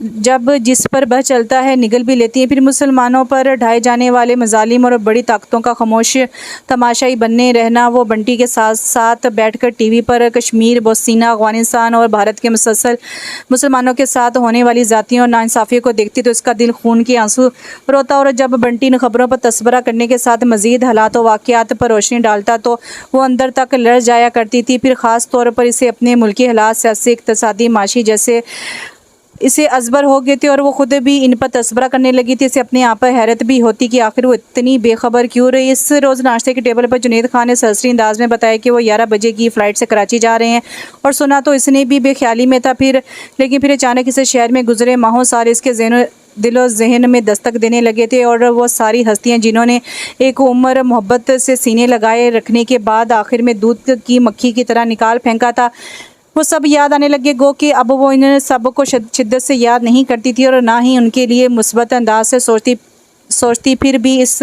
आंगन में गुजरे माहों साल ऐसे नहीं थे जिन्हें हमेशा के लिए बुला दिया जाता। बचपन, लड़कपन, जवानी, ये सारे मौसम उस पर इस आंगन में तो उतरे थे। और फिर नानी अम्मा, जिनकी गोश में से ममता की नरमी गर्मी मिली थी, उनकी याद इतनी शिद्दत से आई, वो फ़ौरन उनके पास जाने को बेचैन होगी। नाश्ते के बाद अपने कमरे में आई तो उनसे कहने लगी, खान साहब मैं भी आपके साथ कराची चलूँगी। इस तमाम अरसे में इसने पहली बार उनके साथ कहीं जाने की बात की थी, इसलिए वो कदरे हैरत से इसकी तरफ देने लगे। तुम बहुत बोर हो गई हो डियर, क्योंकि मैं तो वहाँ तुम बहुत बोर होगी डियर, क्योंकि मैं तो वहाँ बहुत मसरूफ़ रहूँगा और फिर मेरा काम ऐसा है कि मैं आपके काम में खलल नहीं डालूँगी। खान साहब वो जल्दी से बोली, वहाँ मेरी नानी अम्मा है, इनके पास चली जाऊँगी और जब तक आप वहाँ रहेंगे मैं नानी अम्मा के पास रहूँगी। अच्छा, कुछ सोचते हुए कहने लगी, ठीक है तुम तैयारी रखो, मैं जाते हुए तुम्हें लेता जाऊँगा। Thank you. वो खुश होगी और उनके जाते ही उनके ब्रीफ केस के साथ अपना बैग भी तैयार कर लिया। फिर वक्त गुजारी के लिए बंटी के पास आ बैठी। क्या बात है, किसी का इंतज़ार है क्या? बातों के दौरान उसे बार बार घड़ी देखकर बंटी पूछने लगा, हाँ वो तुम्हारे डैडी आएंगे इस वक्त, असल में मैं इनके साथ कराची जा रही हूँ। अच्छा, तो इसलिए इतनी खुश नज़र आ रही हैं। बाय द वे, आपको कराची जाने की खुशी है या डैडी के साथ जाने की? इसने शरीर मुस्कुराहट के साथ कहा तो उसे घूरते हुए बोली, दोनों बातें हैं। फिर तो मुझे कहने दीजिए कि आपकी खुशी आर्जी है। क्या मतलब भाई? ना तो डैडी का साथ आपको खुशी दे सकता है और ना वो हंगामों भरा शहर, आप बहुत बोर होंगी। वैसे भी डैडी वहाँ बहुत मसरूफ़ रहेंगे, मैं जानती हूँ। फिर क्यों जा रही हैं? असल में मेरे कुछ अजीज़ हैं, मैं उनसे मिलने जा रही हूँ। फ़र्स्ट टाइम जा रही हैं? नहीं भी, मैं तो शुरू से वहीं रही हूँ यहाँ। तो मैं कुछ अरसा कबल अब्बू जी के साथ आई थी। फिर तफसील बताते हुए कहने लगी, मैं बहुत छोटी सी थी जब मेरी अम्मी का इंतकाल हो गया था। फिर अब्बू जी ने दूसरी शादी की तो मेरी नानी अम्मा मुझे अपने साथ ले गई। उन्होंने ही मेरी परवरिश की। मेरी शादी पर वो आ नहीं सकी थी और मैं अब उनसे मिलने जा रही हूँ। ये बात है, तो फिर वापसी कब होगी? तुम्हारे डैडी के साथ ही। और अगर डैडी कल ही वापस आएंगे तब फिर ये उन पर मंजर है कि मुझे कुछ दिनों के लिए वहीं छोड़ दें या साथ लेती हैं। मैं कुछ नहीं कह सकती। मैं आपको रोक तो नहीं सकता, लेकिन ये ज़रूर कहूँगा कि ज़्यादा दिन वहाँ मत रहिएगा, मैं बहुत अकेला हो जाऊँगा। वो कुछ देर तक इसकी तरफ देखती रही, फिर नाखूनों से नेल पॉलिश खुरचते हुए बोली, एक बात पूछो बंटी, बुरा तो नहीं मानोगे? नहीं, आप पूछिए, तुम्हारे साथ ये हादसा कब और कैसे हुआ? वो इसकी टांगों की तरफ इशारा करते हुए बोली, फिर बहुत खामोश नज़रों से उसकी तरफ देखने लगी। ये सवाल तो आपको पहले रोज़ से ही पूछना चाहिए था, इतनी देर बाद कैसे ख्याल आया? वो अफसुदा नज़र आने लगा था। पहले मैंने इसलिए नहीं पूछा कि कहीं तुम्हारी दिल आज़ारी ना हो। अच्छा, वो दुख से हंसा। मैं तो समझा था अब तक आपने गौर ही नहीं किया, देखा ही नहीं कि मैं व्हील चेयर पर बैठता हूँ, क्योंकि और लोग तो सबसे पहले सवाल ही यही करते हैं। इसके खामोश रहने पर कहने लगा, पहले हैरत का इज़हार, फिर अफसोस, तासुफ़ और आखिर में हमदर्दी। मुझे बेतहाशा गुस्सा आता है, दिल चाहता है इनसे पूछूं, अभी रास्ते में आते हुए कितने मज़दूर लोगों को देखा और क्या हर एक के पास रुककर उन्होंने इसी तरह अफसोस हमदर्दी का इज़हार किया? अगर नहीं तो फिर मुझसे क्यों? मैं अपने आप को किसी हमदर्दी का मुस्तहिक नहीं समझता। आराम से सारा दिन बैठा रहता हूँ, खिदमत के लिए मुलाजिम मौजूद हैं जो एक आवाज़ में दौड़े आते हैं। और क्या चाहिए मुझे? हमदर्दी करनी है तो इनसे करें जो वाकई मुस्तहिक हैं, लेकिन नहीं, वो सब ऐसा क्यों करेंगे? रास्ता चलते लोगों से हमदर्दी के दो बोल के इन्हें क्या मिलेगा भला? वो बहुत जज्बाती होगी। वो सब होने लगा कि उस वक़्त क्यों ये सवाल कर बैठी। आई एम सॉरी, मुझे शायद अब भी नहीं पूछना चाहिए था। सॉरी, मुझे आपको ये सब नहीं कहना चाहिए था। वो अपने आप पर काबू पाते हुए बोला, आप भी क्या सोचती होंगी कि मैंने ऐसा कुछ नहीं सोचा। वो इसकी बात काट कर बोली, मुझे तुम्हारी बातों से इत्तफाक है। मैं जानती हूँ लोगों की आदत होती है कि वो इसकी बात अधूरी रहेगी, क्योंकि जुनैद खान बड़ी उजलत में अंदर आए थे और आते ही चलने के लिए कहा। वो उठ खड़ी हुई।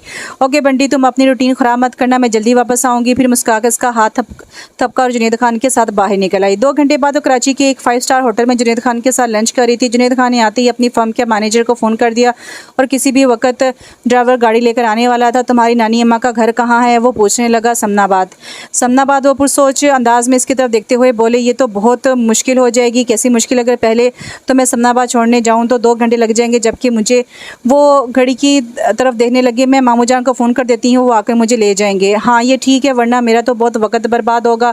उन्होंने फ़ौरन इसकी तजवीज़ मान ली तो वो खाने से उठ खड़ी हुई। मामू जान के घर फ़ोन किया तो इत्तेफाक से वो खुद ही मिल गई। उनकी आवाज़ सुनकर बहुत खुश हुए। जब उसने अपना मदा बयान किया तो उन्होंने फ़ौरन आने की हामी भरी। वो मुतमिन सी होगी। फ़ोन रखकर जुनैद खान की तरफ मतवज्जो हुई। वो ब्रीफ केस खोले अपनी फाइलों में उलझे थे। वो बहुत खामोशी से उनके सामने जा बैठी। कुछ देर बाद उन्होंने यूं ही बेख्याली में उसकी तरफ देखा, फिर एकदम पूछने लगे, क्या रहा? मामू जान आ रहे हैं? तुमने इन्हें कमरे का नंबर बता दिया ना? जी ठीक है, वो आएँ तो तुम इनके साथ चली जाना। और हाँ, मुझे इनका नंबर बता दो, जिस रोज़ वापसी होगी मैं तुम्हें फ़ोन कर दूँगा। आप वहाँ आएंगे? नहीं। वो इन्हें नंबर लिखवा कर पूछने लगी, अगर फुर्सत मिली तो आ जाऊँगा, वरना तो मेरी तरफ से माजत कर लेना। फिर ब्रीफ केस बंद करके घड़ी की तरफ देखते हुए खुद कलामी के अंदाज में पता नहीं क्या बोले और तकिया खींचकर नीम दराज हो गए और वो कुछ देर तक यूं ही उनकी तरफ देखती रही, फिर टेबल से मैगज़ीन उठाकर उसकी वह गर्दानी करने लगी। ज़्यादा देर नहीं गुजरी थी कि दरवाजे पर दस्तक की आवाज़ सुनाई दी। इसका और उनका भी ख्याल था कि ड्राइवर होगा, इसलिए कम इन कहकर उठ बैठे और सरमद को अंदर दाखिल होते देखकर वो खड़ी हो गई। उसके सलाम का जवाब देकर उनसे कहने लगी, खान साहब ये मेरे कज़न है, मामू जान के बेटे सरमद। ओह अच्छा। उन्होंने सरमद को हाथ मिलाया और फिर बैठने का इशारा करते हुए कहने लगी, कमाल है, तुम समनाबाद से इतनी जल्दी यहाँ आ गए, जबकि मेरा ड्राइवर मैं समनाबाद से नहीं आ रहा, फिर मेरा ऑफिस यहाँ से करीब ही है। अभी अबू जी ने फ़ोन किया कि मुझे इसी वक्त सजीला को लाना है और मैं ऑफिस से यहाँ चला आया। चलो अच्छा है तुम पहले आ गए, वरना सजीला को यहाँ अकेला छोड़कर जाता तो मेरा ध्यान इधर ही रहता। फिर इससे कहने लगे, ठीक है डियर, तुम जाओ, आप भी चलें। सरमद ने इन्हें भी अपने साथ चलने को कहा। सॉरी बॉय, मुझे अपने काम से जाना है, अगर कोई प्रॉब्लम है तो चले, हम आपको छोड़ते हुए चले जाएंगे। नो प्रॉब्लम, मैंने ऑफिस से फ़ोन कर दिया है, ड्राइवर गाड़ी लेकर आता होगा। वो सूरज से इसकी पेशकश रद्द कर गए तो वो इसकी तरफ देखते हुए बोला, चलें। फिर इसने जुनेद खान की तरफ देखा और इनका इशारा पाकर अपना बैग उठाकर सरमद के साथ चल पड़ी। कैसे हो? इसके साथ गाड़ी में बैठते पूछने लगी। वैसा ही जैसा कि पहले था। फिर एक नज़र इस पर डालकर कहने लगा, अलबत्ता तुम बहुत बदल गई हो, अलग से लग रही हो। अच्छा। वो ख्वामखाई हंसी किस लिहाज से? हर लिहाज से, और यकीनन ये तब्दीली एक बड़े आदमी की लाई हुई है। हो सकता है। वो लापरवाही से कहकर शीशे से बाहर देखने लगी। घर में नानी अम्मा, मामू जान, मुमानी जान बहुत बेचैनी से उसका इंतजार कर रहे थे। जब वो सरमद के साथ आई तो सबसे पहले मुमानी जान ने भड़कर उसे गले लगाए। उनके अंदाज में वही पहले जैसी मोहब्बत और गर्म जोशी थी, जबकि वो किसी तरह भी अपने अंदर गर्म जोशी पैदा ना कर सकी। मामू जान से भी इसी तरह मिली, अलबत्ता नानी अम्मा की आगोश में किसी छोटी सी बच्ची की तरह समा गई और कितनी देर तक उनसे अलग ही ना हुई। बस भी करो, आखिर सरमद को टोकना पड़ा। 6 महीने कोई इतने ज़्यादा तो नहीं होते, कम भी नहीं होते। वो आंखों में उतरा पानी रुमाल में जज़ब करते हुए बोली, चलो अब आराम से बैठो। सरमद ने कुर्सी खींच कर इसके सामने कर दी तो नानी अम्मा इधर उधर देखते हुए बोली, क्या अकेली आई हो? तुम्हारे दूल्हा साथ नहीं आए? दूल्हा? सरमद बेसाख्ता ज़ोर से हंसा। क्या हुआ? मुमानी जान उसके हंसने पर कदर ताज्जुब से पूछने लगी तो वो इसी तरह हंसता हुआ इसी से मुखातिब करके कहने लगा, सुना तुमने नानी अम्मा क्या कह रही हैं? तुम्हारे दूल्हा? हाँ दूल्हा। वो मसारी पर डह गया और इसकी शाकी नज़रों से देखने के बावजूद बाज नहीं आया। कहने लगा, मेरे खुदा, अगर खान साहब को ये पता चल जाए कि यहाँ इन्हें दूल्हा कहा जा रहा है तो तुम पागल हो गए हो शायद। वो दबे दबे लहजे में दांत पीस कर बोली तो वो एकदम खामोश हो गए, लेकिन मुस्कुराहट होंठों पर मचलती रह गई। बावला हुआ है क्या? मैं इसमें हंसने की क्या बात है? नानी अम्मा ने भी डांटा। हंसने की बात तो है बड़ी अम्मा कि आप एक बुढ़े खुसट को दूल्हा कह रही हैं क्या? मुमानी जान आगे बढ़कर आई। किसकी बात कर रहे हो? सज्जू के दूल्हे मियाँ को इत्मीनान से बोला तो मुमानी जान इसकी तरफ तासुब भरी नज़रों से देने लगी। वहाँ नानी अम्मा ने भी दांतों में उंगली दबा ली और इस सूरत हाल से परेशान होकर वो बिला इरादा कह गई, तुमसे तो बहरहाल 1000 दर्जे अच्छे हैं। ठीक कहती हो। वो एकदम संजीदा होकर खड़ा हुआ। मुझसे अच्छे ना होते तो तुम इन्हें मुझ पर तरजीह क्यों देती? इसके साथ ही वो कमरे से निकल गया। वो इसकी बात नहीं सुन सकी थी, जब ही सर झटक कर दिल में अपने आप को मलामत करने लगी। क्या ज़रूरत थी मुझे यहाँ आने की? जानती भी थी कि वो इतना बदतमीज़ है, फिर भी चली आई। मुमानी जान इसकी खामोशी को खुफगी समझी और इसका मुँह ठीक करने की गर्ज से कहने लगी, बेटा तुम तो सरमद की आदतों से वाकिफ़ ही हो, इसकी बातों का बुरा मत मानना। इसने मुस्कुराने की कोशिश की लेकिन कामयाब भी नहीं हुई। बताओ तो सजो, क्या सचमुच तुम्हारा दूल्हा? रात में वो सोने की घर से नानी अम्मा के पास लेटी तो वो बड़ी राजदारी से पूछने लगी। नहीं तो नानी अम्मा वो इनके गले में बाजू डालते बोली, अब आप भी किसी की बातों में आ गए? इतने अच्छे हैं जुनैद खान, बस ज़रा सी उम्र ही ज़्यादा है। क्या पहले से शादीशुदा थे? नानी अम्मा बाकायदा कुरेदने लगी। हाँ, लेकिन बीवी का इंतकाल हो चुका है और बच्चे 4 हैं, 3 लड़के 1 लड़की। ओए अल्लाह! नानी अम्मा ने माथा पीट डाला। कहाँ किस्मत फोड़ दी तुम्हारे बाबा ने तुम्हारी 4 बच्चों के बाप से ब्याह दिया, और बच्चे तो तुम्हारी जान को आ जाते होंगे। नहीं नानी अम्मा, ये सब नहीं है। वो उलझकर बोली, बच्चे छोटे नहीं हैं, सब बड़े बड़े हैं। बड़ा बेटा और बड़ी बेटी शादीशुदा हैं और वो हमारे साथ रहते भी नहीं हैं। तीसरे नंबर का अभी कुछ दिनों में यहीं कराची सेट हो जाएगा और चौथा अभी 18-19 साल का है। अपने तौर पर से नानी अम्मा को मुतमिन करना चाहा था, जबकि उन्होंने माथे के बाद सीना पीट डाला। मत मारी गई थी तेरे अब्बा की, जो अपने से बड़ी उम्र के बंदे के साथ ब्याह दिया। मैं कहती हूँ अपने सरमद में क्या कमी थी? घर का बच्चा साथ पला बड़ा था, लेकिन तुम्हारे अब्बा मान के ना दिए। क्या मान के ना दिए? वो नानी अम्मा की आखिरी बात पर चूंकि और उठकर बैठते हुए पूछने लगी, यही तुम्हारी और सरमद की शादी की बात किसने की थी? हम सब ने। जिस रोज़ तुम्हारे अब्बा तुम्हें लेने आए थे, इसी रोज़ मैंने, तुम्हारे मामू और मुमानी जान ने भी मुमानी जान ने भी वो यकायक यकीनी से पूछ लगी, और क्या तुम्हारी मुमानी जान की तो हमेशा से ख्वाहिश थी तुम्हें बहू बनाने की और इस रोज़ जोली पिलाकर तुम्हें मांगा, लेकिन तुम्हारे अब्बा की एक ही ज़िद थी कि मैं बात तय कर आया हूँ, अपनी बात से फिर नहीं सकता।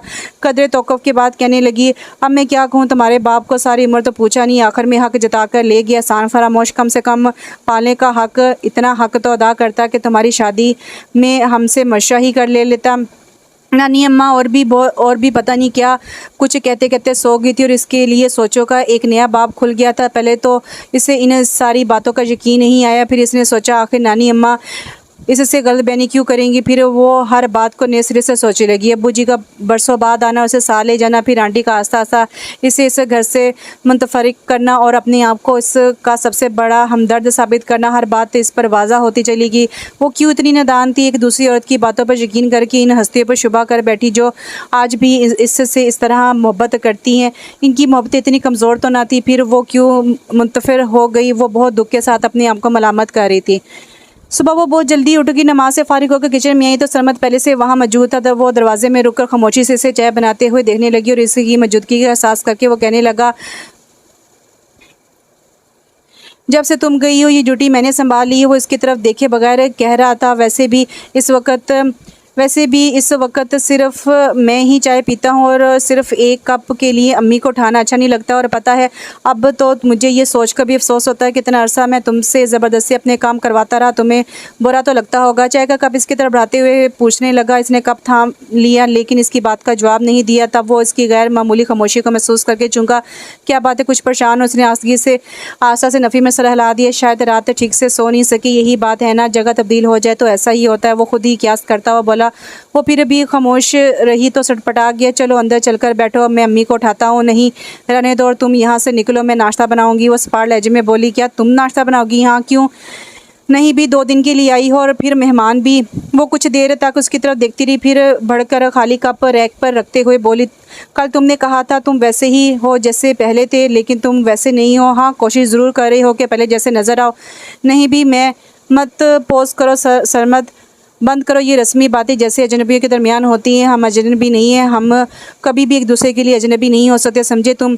अरे, वो खुजलत मिटाने को हंसा, तुम तो अच्छा खासा बोलने लगी हो। ना सिर्फ बोलने लगी बल्कि समझने भी लगी। वो आगे भी कुछ कहना चाहती थी, वो सारी बातें जिन्हें वो रात समझ सकी थी, लेकिन फिर कुछ सोच कर खामोश रही। क्या समझने लगी हो? कुछ नहीं, अब प्लीज़ तुम हटो यहाँ से, मुझे नाश्ता बनाने दो। वो ज़बरदस्ती उसे बाहर निकाल कर चूल्हे के पास खड़ी होगी। फिर जिस वक्त मुमानी जान आई, वो नाश्ता तकरीबन तैयार कर चुकी थी। उन्होंने हैरत से देखा, फिर यही समझी कि सरमद ने पहले की तरह उसे काम पर लगा दिया होगा, और बगैर तस्दीक किए सरमद को सख्त सुस्त कहने लगी, इंतहाई बदतमीज़ लड़का है, ज़रा ख्याल नहीं है, इसने तुम्हें उठा दिया होगा। नहीं तो ममानी जान, मैं खुद उठी हूँ। वो उनके मज़ीद कुछ कहने से पहले बोल पड़ी, बेटा अगर उठी गई थी तो यहाँ किचन में आने की क्या ज़रूरत थी? ममानी जान वो इनके गले में बाजू डालकर बोली, मैं मेहमान नहीं हूँ। फिर भी बेटा, बस आप कुछ मत कहें, अंदर जाकर बैठे, मैं नाश्ता लेकर आ रही हूँ। कल वो मुमानी जान से बहुत सर्द मेरी से मिली थी, और अब जबकि सारी बातें इस पर वाज़ह हो गई थी तो इसे इस मेहरबान औरत पर बहुत प्यार आ रहा था, जिसने एक उम्र उसे ममता की गोश बख्शी थी। दिल चाह रहा था इस गोश में सिमट कर अपनी सारी मजबूरियाँ क्या सुनाए, बता दे उन्हें कि वो एक दूसरी औरत की फ़रेब का शिकार होगी। और इस वक्त तो नहीं, नाश्ते के बाद जब मामू जान और सरमद ऑफिस चले गए और कुछ वक्त फ़रागत का मिला तो नानी अम्मा ने फिर वही बातें छेड़ दी। हमारे बाप ने अच्छा नहीं किया, क्या था जो तुम्हें हमारे पास छोड़ देता? अगर पहले से कहीं ज़बान देकर ना आता तो हम कभी भी तुम्हें इसके साथ जाने ना देते। और वो रो पड़ी। पहले नानी अम्मा और फिर मुमानी जान की गोद में सर रखा तो ज़ब्त के सारे बंधन टूट गए। अब्बू जी पहले से मेरी बात तय करके नहीं आए थे, और रोते हुए बताने लगी, वो एक प्लान के तहत मुझे अपने साथ ले गए थे। इन्हें बड़े लोगों की कतार में खड़े होने के लिए सहारा चाहिए था, और इस सिलसिले में उन्होंने मेरे अरमानों का गला घोटने में ज़रा देर नहीं लगाई। इन्हें उससे कोई गर्ज नहीं थी कि जुनैद खां खुद उनसे उम्र में बड़ा और शादीशुदा बच्चों का बाप है। इन्हें सिर्फ इस बड़े प्रोजेक्ट से दिलचस्पी थी जो शादी के बाद जुनैद खान की मार्फत इन्हें मिला। मुझे तो तुम्हारे बाप के लक्षण शुरू से ही कुछ अच्छे नहीं लगे। नानी अम्मा अपने दुपट्टे से इसके आंसू पोंछते हुए बोली, मैं भी कहूँ ये अचानक ऐसे मोहब्बत ने जोश मारा कि आनन फानन लेकर चलता बना। हम क्या जानते थे कि इस मोहब्बत के पीछे भी इसकी खुद गर्जी छुपी हुई है। बेटा जब तुम जान गई थी तो हमें खबर करती, हम तुम्हें ले आते। ममानी जान ने कहा तो इसकी आंखें भी झलक पड़ी। मैं नहीं जानती थी ममानी जान, मुझे खबर नहीं थी। ये तो रात नानी अम्मा की बातों से मुझ पर बहुत सारी बातों का इदराक हुआ। कदरे तौक़ुफ़ के बाद कहने लगी, आंटी ने मुझे बताया था कि जब अब्बू जी मुझे लेने आए थे तो उन्होंने आप सबसे पूछा था कि अगर आपका ख्याल मुझे हमेशा के लिए यहीं रखने का हो तो वो मुझे यहीं छोड़ देते हैं, लेकिन आपने मना कर दिया था। क्या? ममानी जान तकरीबन चीख पड़ी और नानी अम्मा आंटी को बुरा भला कहने लगी। नामुराद औरत तेली जो ठहरी, कैसे तुम्हारा भला सोच सकती थी? और क्या इसकी अपनी कोई बेटी नहीं है जो तुम्हें यहाँ से बुला भेजा है? लेकिन अभी बहुत छोटी है तो इसके बड़े होने का इंतज़ार कर लेती। छोड़े अम्मा, ममानी जान कहने लगी, आप ख्वामखा इस औरत को इल्ज़ाम दे रही हैं। अगर इसका अपना बाप ठीक होता तो क्या मजाल थी उसकी? ठीक कहती हो तुम, नानी अम्मा कायल होकर बोली। फिर इसका सर थपकते हुए कहने लगी, बेटा अब मैं तुम्हें इसके सिवा क्या कह सकती हूँ कि सब्र करो, शायद नसीब में ही ऐसा लिखा था। मैंने तो नसीब का लिखा समझ कर कबूल कर लिया था नानी अम्मा, लेकिन अब जब हकीकत मालूम हुई है तो दिल दर्द से फटा जा रहा है। क्या दिया है अब्बू जी ने सारी ज़िंदगी? मुझे कभी पूछा तक नहीं, और जब अपनी गर्ज पड़ी तो मेरा ख्याल आ गया। वो और शिद्दत से रोते हुए बोली, उन्होंने मेरा मान तोड़ दिया। मैं सारी ज़िंदगी इनसे दूर रहकर भी उनके लिए अच्छे जज्बात रखती थी, हमेशा दुआ गो रही कि मेरा बाप जहाँ रहे खुश रहे, लेकिन उन्होंने। बेटा ममानी जान ने उसके सर अपने कंधे से लगा लिए। ये वाकई दुख की बात है, लेकिन अब क्या किया जा सकता है? चलो यूँ रो रो कर हलकान मत हो, उठकर मुँह हाथ धो, उठो मेरी बच्ची, नानी अम्मा ने पचकारते हुए कहा। तो वो उठ खड़ी हुई, मुँह हाथ धोकर वापस आए तो नानी अम्मा और ममानी जान सरगोशियों में बातें कर रही थी। इन्हें इसे देखकर फ़ौरन खामोश होगी, और अब वो नादान नहीं थी कि समझ गई कि दोनों अब्बू जी की हरकत पर तस्बरा कर रही हैं और साथ ही मलामत भी, और चुपचाप इनके दरमियान बैठ गई। तो ममानी जान इस ख्याल से कहीं दोबारा ना ये मौजूद छिड़ जाए, इससे पूछने लगी, ये बताओ दोपहर खाने में क्या खाओगी? कुछ भी नहीं, मेरा मतलब है जो भी पक जाएगा। बल्कि आप मुझे बताएं, मैं पकाऊंगी? नहीं बेटा, सुबह भी तुम इतनी देर तक किचन में खड़ी रही और अब अपनी नानी अम्मा के पास आराम से बैठो। ममानी जान, मुझे बिल्कुल अच्छा नहीं लगेगा कि मैं तो आराम से बैठी रहूं और आप खाना पकाने में लगी रहें। तुमने भी तो मुझे बहुत आराम पहुंचाया है। ममानी जान मोहब्बत से इसका गाल छूकर बोली, फिर उठ खड़ी हुई और जाने को थी कि इसने पुकार लिया, ममानी जान, मैं अपने हालात से समझौता कर चुकी हूँ और आपसे और नानी अम्मा से इतनी गुजारिश है कि इन बातों का इल्म मामू जान और सरमत को ना होने पाए। ममानी जान कुछ देर तक उसकी तरफ देखती रही, फिर पुरसोच अंदाज में सहलाते हुए कमरे से निकल गई। शाम में जुनैद खान का फ़ोन आया। उन्होंने बताया कि वो मज़ीद 2 दिन यहाँ रुकेंगे और इससे पूछा कि इसे अपने मामू जान के घर में कोई तकलीफ़ तो नहीं। इसने अपनी तरफ से इन्हें पूरा इत्मीनान दिलाया और जब फ़ोन रखकर पलटी तो सरमत अपने कमरे से निकल आता। इसे वहाँ खड़े देखकर पूछने लगा, किसका फ़ोन था? जुनैद खान का। वो मुख्तसर जवाब देकर जाना चाहती थी। वो सामने आ गई, इस बुढ़े को तुम्हारे बगैर चैन नहीं है सरमत, इसने टोका। अब अगर तुमने खान साहब के लिए ऐसे अल्फाज इस्तेमाल किए तो मैं मामू जान से तुम्हारी शिकायत कर दूंगी।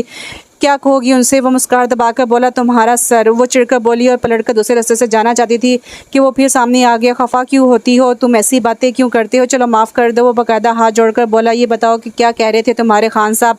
कोई ख़ास बात नहीं, बस कह रहे थे कि अभी 2 दिन यहीं रुकेंगे।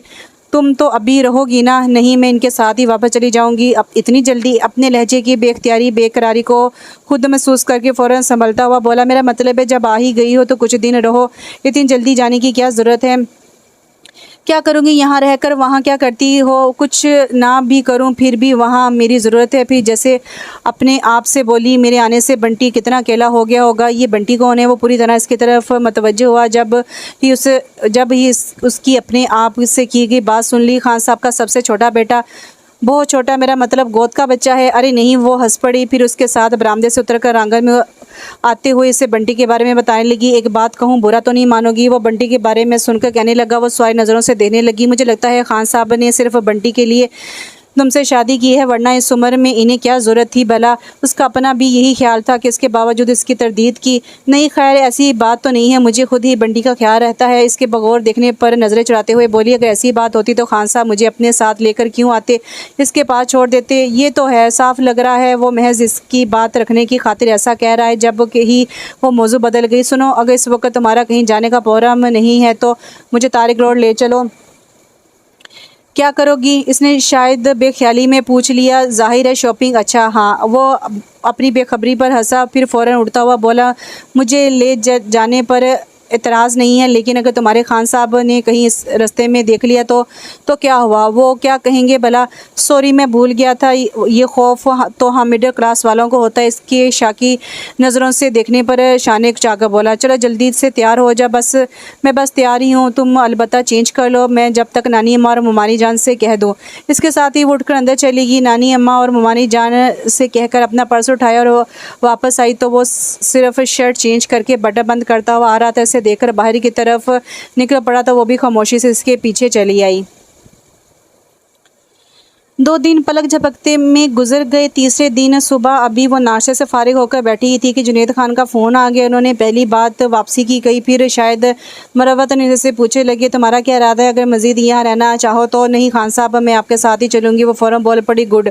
और जैसे खुश हो गए, आप यहाँ आएँगे, मेरा मतलब है मुझे लेने। वो पूछने लगी, सॉरी डियर, मैं बिल्कुल फ़ारिग नहीं हूँ, तुम 4 बजे अब तक अपने कज़न के साथ होटल आ जाना। जी बेहतर। इसने ज़्यादा इसरार नहीं किया और फ़ोन रखकर नानी अम्मा के पास चली आई। इन्हें अपनी वापसी का बताया तो वो खुफगी से बोली, यहाँ क्या आग उठाने आई थी, यहाँ क्या आग उठाने आई थी, नहीं आपसे मिलने। वो इनकी गोद में सर रखकर लेट गई, सिर्फ 2 दिन के लिए। मैं तो अभी तुम्हें दिल भर कर देख भी नहीं पाई, मैं फिर आऊँगी नानी अम्मा। वो इनके बूढ़े हाथ अपने गालों से लगाते कहने लगी, अभी तो मैं क्योंकि बगैर प्रोग्राम की आई थी इसलिए जल्दी जा रही हूँ, फिर आऊँगी तो बहुत सारे दिन रहूँगी, फिर पता नहीं कब आओगी, जब आप बुलाएंगी। बल्कि ऐसा करें, सरमत की शादी कर डालें, फिर तो मैं ज़रूर आऊँगी। मैं बुलाऊँगा तब ना। वो जो अंदर आ रहा था इसकी आखिरी बात सुनकर कहने लगा, क्या मतलब। वो चूँकि इसकी तरफ देखने लगी, क्या तुम मुझे अपनी शादी में नहीं बुलाओगे। हरगिज़ नहीं। क्यों, मेरी मर्ज़ी। बेटा तुम किसी से उलझने लगी, जानती तो हो ये तुम्हें तंग करता है। भला ये कैसे मुमकिन है कि सरमत की शादी हो और तुम्हें ना बुलाया जाए। नानी अम्मा ने कहा तो वो इसे घूरने लगी। कच्चा खाने का इरादा है क्या, वो इसके घूरने पर शाह से बोला, बको मत और सुनो, आज जल्दी आ जाना, मुझे 4 बजे होटल पहुंचना है। खैरियत, हाँ अभी खान साहब का फ़ोन आया है, आज हम वापस जा रहे हैं। तो क्या जुनैद खान यहाँ नहीं आएंगे। नहीं, इन्हें फुर्सत नहीं है तो फ़ोन करके इन्हें कह दो कि मुझे भी फुर्सत नहीं है और ना ही मैं इनका मुलाजिम हूँ कि इनके कहने पर तुम्हें लाने और ले जाने की ड्यूटी अंजाम देता फिरूँ। सरमत, वो इसके अचानक मूड बदलने पर हैरान हुई। तुम इनकी बीवी हो, उनकी जिम्मेदारी हो, ना कि मेरी। इसके साथ ही वो पैर पटकता हुआ कमरे और फिर घर से नहीं निकल गया। वो कुछ देर तक उसके पीछे नजर दौड़ाती रही, फिर तवील सांस लेकर नानी अम्मा के हाथ अपनी आंखों पर रख ली और अपनी हथेलियों पर नमी महसूस करके नानी अम्मा इस पर झुक गई। बेटा उसकी बातों का बुरा मत मनाना, मुझे बुरा नहीं लगा नानी अम्मा, और फिर वो गलत तो नहीं कह रहा। आंसू की आमेजिश इसके लहजे में भी सिमट आई थी। फिर रो क्यों रही हो। मैं तो रो तो नहीं रही। इसने मुस्कुराने की कामयाब कोशिश की और आंखों पर से नानी अम्मा के हाथ हटाकर इनकी तरफ देखने लगी। इस समय वो नानी अम्मा को छोटी सी मासूम सी बच्ची ही लगी जो अपनी किसी भी कोशिश में कामयाब होकर फ़खरी अंदाज में दाद तलब नज़रों से देखती है। उन्होंने इसकी पेशानी चूम ली। अपने मामूस जान से कहना, वो तुम्हें छोड़ आएंगे, मेरा जाना कोई मसला नहीं है नानी अम्मा, मैं अकेली भी जा सकती हूँ। खैर छोड़ें, ये बताएं ममानी जान ने सरमत के लिए कोई लड़की देखी भी है या नहीं। वो खूबसूरती से बात बदल गई, साथ ही मूड भी। लड़कियां तो कई एक नज़र में है, लेकिन क्या। वो फ़ौरन पूछने लगी, सरमद अभी राज़ी नहीं है। क्यों, क्या कहता है। कुछ नहीं, बस अभी नहीं की रट लगा देता है, पता नहीं क्या चाहता है। कदर तौक़ुफ़ के बाद कहने लगी, इतना अरमान है इसकी शादी का, कम से कम मेरा ही ख्याल करे।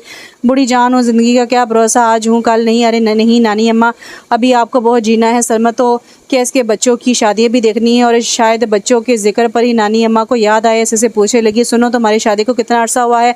यही 4-5 महीने। 5 महीने। नानी अम्मा को सोचते हुए कहने लगी, ये कोई इतना ज़्यादा अरसा तो नहीं है, फिर भी तुम किसी डॉक्टर को दिखाओ। क्यों, वो बिल्कुल नहीं समझी। बच्चे के लिए बच्चा। होंठों के बेआवाज़ जनिश के साथ ही दिल में ममता का मीठा मीठा एहसास जागने लगा। हाँ सजो, तुम इस सिलसिले में लापरवाही मत करना नानी अम्मा इसे समझाने लगी। ऐसी सूरत में जबकि जुनैद खान के बच्चे मौजूद हैं, तुम्हें गाफिल नहीं होना चाहिए। जुनैद खान का क्या भरोसा, हो सकता है उसे मजीद बच्चे की आरजू ना हो। नानी अम्मा की बात समझ के इसका हाथ बेख्तियार अपने सीने पर चला गया और नानी अम्मा कह रही है, औरत की तकमील माँ बनने से ही होती है। अल्लाह ना करे कि जो तुम दूरी रहो, और फिर अपने लिए तो और भी ज़रूरी है, क्योंकि जुनैद खान बड़ा आदमी है। अगर तुम्हारी औलाद ना हुई तो सारी की सारी जायदाद इसकी पहली औलाद ले जाएगी। और तुम नानी अम्मा, इसने टोक दिए, कैसी बातें कर रही हैं आप, मैं गलत नहीं कह रही, तुम्हें आने वाले हालात से आगाह कर रही हूँ, तुम अभी संभल जाओ। कदर तौक़ुफ़ के बाद कहने लगी, दुनिया में यही कुछ हो रहा है, खुदा ना खास्ता कल को जुनैद खान को कुछ हो जाए तो इस घर में ही तुम्हारी जगह नहीं रहेगी। और तुम कह रही थी कि इसकी औलादें तुमसे भी बड़ी हैं, तो ऐसी सूरत सूरत हाल में तुम्हें खड़े खड़े घर से बाहर निकाल करेंगी। हाँ, अगर जायदाद का हिस्सा पैदा कर लो तो फिर किसी की मजाल नहीं जो तुम्हें कुछ कह सके। वो कुछ खौफजदा हो गई, यकीन इस वक्त का तस्वर करके अंदर ही अंदर दहलने लगी थी। अल्लाह ना करे जो जुनैद खान को कुछ हो। वो सहम कर बोली, हाँ बेटा, वो तुम्हारा सुहाग है, अल्लाह से सलामत रखे। फिर भी बस नानी अम्मा, वो इसमें मजीद कुछ सुनने का हौसला नहीं था, इसलिए उठकर अपना बैग ठीक करने लगी। फिर कुछ वक्त इसने अपने आप को बहुत मसरूफ़ रखने की कोशिश की। किचन में जाकर मुमानी जान के मना करने के बावजूद खाना पकाने में इनके साथ लगी रही। असल में नानी अम्मा की बातों ने इसे खौफजदा कर दिया था और वो इनके पास से उठ तो आई थी, लेकिन जहन मुसलसल उलझा हुआ था। मुमानी जान से बातें करते हुए भी वो एकदम खामोश हो जाती। अभी पता नहीं उन्होंने क्या कहा था, इसने सुना ही नहीं, बस चुपचाप इनकी तरफ देखती रही थी। तो फिर तुम सरमत से बात करोगी ना, मुमानी जान ने कहा। तो वो चूँगी, क्या बात है शादी की, इससे कहो कि शादी के लिए तुम्हारे जाने से ये जो घर सुना सुना हो गया है, इसकी दुल्हन कहने से फिर रौनक हो जाएगी। मेरी बात कहाँ मानता है वो, इसने दामन बजाना चाहा। तुम कहकर तो देखो, हो सकता है मान ले। अच्छा, लेकिन अब मेरी इससे मुलाकात कहाँ होगी, वो तो शाम ही आएगा, जबकि मुझे 3 बजे यहाँ से निकल जाना है। इसे अचानक इसकी सुबह वाली बातें और रवैया याद आए तो मजदूरी जाहिर करने लगी। शाम में क्यों आएगा, इसे मालूम है कि आज तुमने जाना है, यकीनन दोपहर तक आ जाएगा और फिर तुम्हें छोड़ने भी तो जाएगा। नहीं, सुबह वो मना करके गया था, कह रहा था कि मैं तुम्हारा नौकर नहीं लगा हुआ। अच्छा, मुमानी जान हंस पड़ी, यूं ही मजाक करके गया होगा। नहीं, मुमानी जान संजीदा था। अरे नहीं बेटा, तुम देखना वो ज़रूर आएगा। संजीदा तो वो ज़िंदगी में कभी हुआ ही नहीं, मुमानी जान ने यकीन से कहा। और वाकई दोपहर के खाने पर वो मौजूद था। इसका दिल चाहा कि तो फुर्सत नहीं थी, फिर कैसे आगे। इसका दिल चाहा कि कहे कि तुम्हें तो फुर्सत नहीं थी, फिर कैसे आगे। लेकिन वो कुछ इतना संजीदा लाताल्लुक़ सा नज़र आ रहा था कि इसमें हिम्मत ही ना पैदा हुई। खाने के बाद अपने कमरे में चला गया तो वो भी कुछ देर आराम की गर्ज से अम्मा के पास लेट गई। मुमानी जान भी वहीं आ गई थी। फिर इधर उधर की बातों में वक्त का पता ही नहीं चला था। ठीक 3 बजे आकर वो कुछ रूठे रूठे लहजे में बोला, चलो तुम्हें छोड़ा। वो अब भी बहुत कुछ कहना चाहती थी, लेकिन मुमानी जान का ख्याल से खामोशी से उठ खड़ी हुई, अपना बैग लाकर सामने रखा। फिर मुमानी जान और नानी अम्मा से मिलकर ढेर सारी दुआओं लिए इसके पीछे बाहर निकला। ये मैं समझना कि मैं तुम्हारा यहाँ जुनैद खान का ख्याल करके आया हूँ। वो गाड़ी स्टार्ट करता हुआ बोला, मुझे अब्बू जी ने ताकीद की इसलिए चला आया, शुक्रिया। वो मसले पर आमादा थी, इसलिए मुस्कुरा कर शुक्रिया कहा। तो वो भी ज़्यादा देर अपना अब ना रख सका। फिर कब आओगी तुम्हारी शादी पर? यकीन अम्मी ने तुम्हें कहा होगा कि मुझे शादी पर आमादा करना है। इसे हैरत हुई, लेकिन जाहिर नहीं किया। अनजान बनकर पूछने लगी, क्यों, क्या तुम शादी के लिए मादा नहीं हो? शादी करूंगा, लेकिन अभी नहीं। अभी क्यों नहीं? बस मेरी मर्जी, अब खुदा के लिए इस मौजू पर बात मत करना। वो ताकर बोला तो वो कंधे कुचाकर शीशे से बाहर देखने लगी। सुनो, अब मैंने ये भी नहीं कहा कि बिल्कुल खामोश हो जा, तुम किसी और मौजू पर बात कर सकती हो। उसे मुसलसल शीशे से बाहर देखते हुए बोला तो वो सीधी हो बैठी। कभी लाहौर आओ ना, मेरा मतलब है हमारे घर। वादा तो नहीं करता, हाँ अगर लाहौर आना हुआ तो फिर तुम्हारे पास भी ज़रूर आऊँगा, वो खुश दिली से बोला। फिर होटल से बाहर ही गाड़ी रोककर पीछे सीट से इसका बैग उठा कर इसकी तरफ बढ़ता हुआ बोला, खुदा हाफिज़। क्या मतलब, क्या तुम यहीं से वापस चले जाओगे? वो उसकी बेमरवती पर हैरान होकर बोली, हाँ नहीं सरमद, अच्छा नहीं लगता, खान साहब क्या सोचेंगे? खान साहब की बहुत फिक्र है तुम्हें। वो चिढ़ गया, क्या नहीं होनी चाहिए? शायद वो कोई गलत बात कहने जा रहा था कि फ़ौरन होंठ भींच कर अपनी तरफ का दरवाज़ा खोलकर नीचे उतर गया। फिर इसके साथ ऊपर आए तो बस कुछ देर ही जुनैद खान के पास बैठा। इसके बाद अपना किसी काम का बहाना करके चला गया था। वही घर था जहाँ 3 दिन पहले तक वो हालात से समझौता करके बहुत हद तक मुतमईन ज़िंदगी गुजार रही थी। बस कभी कभी ये ख्याल से अफसुदा करता कि से इतनी मोहब्बत करने वाली हस्तियों ने आखिर में दूध की मक्खी की तरह से निकाल फेंका, वरना तो हर तरह का इत्मीनान ही था। और अब जबकि सिर्फ 3 दिन के बाद दोबारा से घर में आई तो हर शय अजनबी लग रही थी, हालांकि सब कुछ वैसा ही था। इसने गौर किया तो अपने आप पर हैरत हुई कि तब्दीली तो खुद इसमें आई थी। इसे कभी कभार के ख्याल की जगह दिल में एक कसक खलिश जाग उठती कि जब ज़िंदगी के नाव को इसकी ख्वाहिश के एन मुताबिक मनपसंद किनारा मिल रहा था तो फिर अम्मी अबू ने किसी तूफ़ान की तरह आकर इसका रुख क्यों मोड़ दिया। हैरत उसे सरमत पर भी थी कि इसने इन 3 दिनों में एक बार भी गुज़िश्ता ज़िंदगी की किसी बात को दोहराया नहीं था, और कुछ नहीं तो इस पर बेवफाई का इल्ज़ाम तो रख सकता था, लेकिन इसने तो अपने किसी अंदाज से भी जाहिर नहीं किया था कि वो कभी इसके सामने अपने जज्बों को बेनकाब कर चुका है। और कमाल ज़ब्त का मुजाहरा तो वो भी कर गई थी कि सारी हकीकत जाने के बाद भी इसका सामना किया, और यही नहीं कि बल्कि नानी अम्मा और मुमानी जान पर भी यही जाहिर किया कि वो इन हालात को ना सिर्फ मुकद्दर का लिखा समझ कर कबूल कर चुकी है बल्कि मुतमिन भी। और अब यहाँ आकर वो पिछले कई दिनों से अपने आप से पूछ रही थी क्या वाकई वो मुतमिन है। जवाब में दिल धाइयाँ देने लगता तो वो घबरा जाती, परेशान होकर अपने आप को मलामत करने लगती। अब जबकि ज़िंदगी महसूस रास्तों पर चलने लगी है तो वो क्यों गुज़िश्ता रास्तों को खोजने लगी है। कई बार सोचा कि अब्बू जी या फिर आंटी से जाकर पूछे कि उन्होंने इसके साथ ऐसा क्यों किया, अपने मफाद की खातिर इसे इन मोहब्बत करने वाली हस्तियों से क्यों खींच लाई, लेकिन हमेशा वो सिर्फ सोच कर रह गई। अलबत्ता इतना ज़रूर किया कि अब्बू जी के घर जाना बिल्कुल ही छोड़ दिया। इन दिनों बंटी से ख़ास तौर से नोट कर रहा था कि वो कुछ उलझी सी रहती, कभी बेतहाशा बोलती जैसे अपने अंदर की आवाज़ों को दबाना चाहती हो, और कभी एकदम खामोशी जैसे अंदर की आवाज़ों को दबाते दबाते थक कर खुद इन्हीं में कहीं खो गई। आखिर आपकी प्रॉब्लम क्या है? इस रोज़ इसकी मुसलसल खामोशी से तंग आकर वो पूछने लगा। कौन सी प्रॉब्लम? वो चूम कर इसकी तरफ देने लगी। इसका मतलब है एक नहीं कई प्रॉब्लम्स हैं। पता नहीं तुम क्या कह रहे हो। मेरा ख्याल है कि आप मेरी बात समझ रही हैं। नहीं भी, मैं बिल्कुल नहीं समझ रही। अच्छा। वो कुछ देर तक इसकी तरफ देखता रहा, फिर कहने लगा, मैं ये कहना चाहता हूँ कि जब से आप कराची से होकर आई हैं बहुत अपसेट रहने लगी हैं, और पूछना ये कि आखिर वहाँ ऐसी क्या बात हुई है जिसने आपको परेशान कर रखा है। अरे ये बंटी तो बहुत तेज़ है। इसने धड़कते दिल के साथ सोचा और फ़ौरन अपने आप पर काबू पाते हुए मुस्कुरा कर बोली, तुम्हारा वहम है बंटी, वरना ऐसी तो कोई बात नहीं है। मैं बिल्कुल भी परेशान नहीं हूँ। चलिए मान लेते हैं, लेकिन प्लीज़ आप इतना खामोश ना रहा करें। मुझे वहशत होने लगती है। पहले मैं ज़्यादा तो नहीं बोलती थी, हाँ, लेकिन सुनती तो थी। मेरा मतलब है तवज्जो से आप मेरी तरफ मतवज्जो रहती थी, और अब ऐसा लगता है जैसे आप सिर्फ जिस्मानी तौर पर मेरे पास मौजूद हैं और आपका जहन। I am sorry Bunty. वो इसकी बात काट कर कहने लगी, मैं इन दिनों वाकई तुम्हारी बात तवज्जो से नहीं सुन रही थी। इसकी कोई ख़ास वजह है? वो शायद हर सूरत जाना चाहता था, और वो इसे मुत्तमिन करने की गर्ज से बोली, असल में तुम्हारे डैडी की तरफ से फ़िक्रमंद हूँ। इतने मसरूफ़ रहते हैं वक़्त का काम और जितना काम करते हैं इस वक्त इस हिसाब से आराम बिल्कुल भी नहीं। तुमने देखा नहीं है इनकी सेहत कितनी मुतासर हो रही है। इसने बंटी को मुत्तमिन करने की गर्ज से अपनी तरफ से इसकी तवज्जो हटाने की खातिर इन्हें बात बनाई थी कि अचानक नानी अम्मा की बात याद आने लगी। उन्होंने कहा था, खुदा ना खास्ता जुनैद खान को कुछ हो गया तो इस घर में तुम्हारी जगह नहीं रहेगी, अलबत्ता जायदाद का हिस्सा पैदा कर लो तो, और फिर अल्लाह ना करे जो तुम दूरी रहो। अचानक इसे अपने खालीपन का एहसास होने लगा तो वो खामोशी से बंटी के पास उठकर अपने कमरे में आ गई। कितनी देर तक वो इसी नीच पर सोचती रही थी।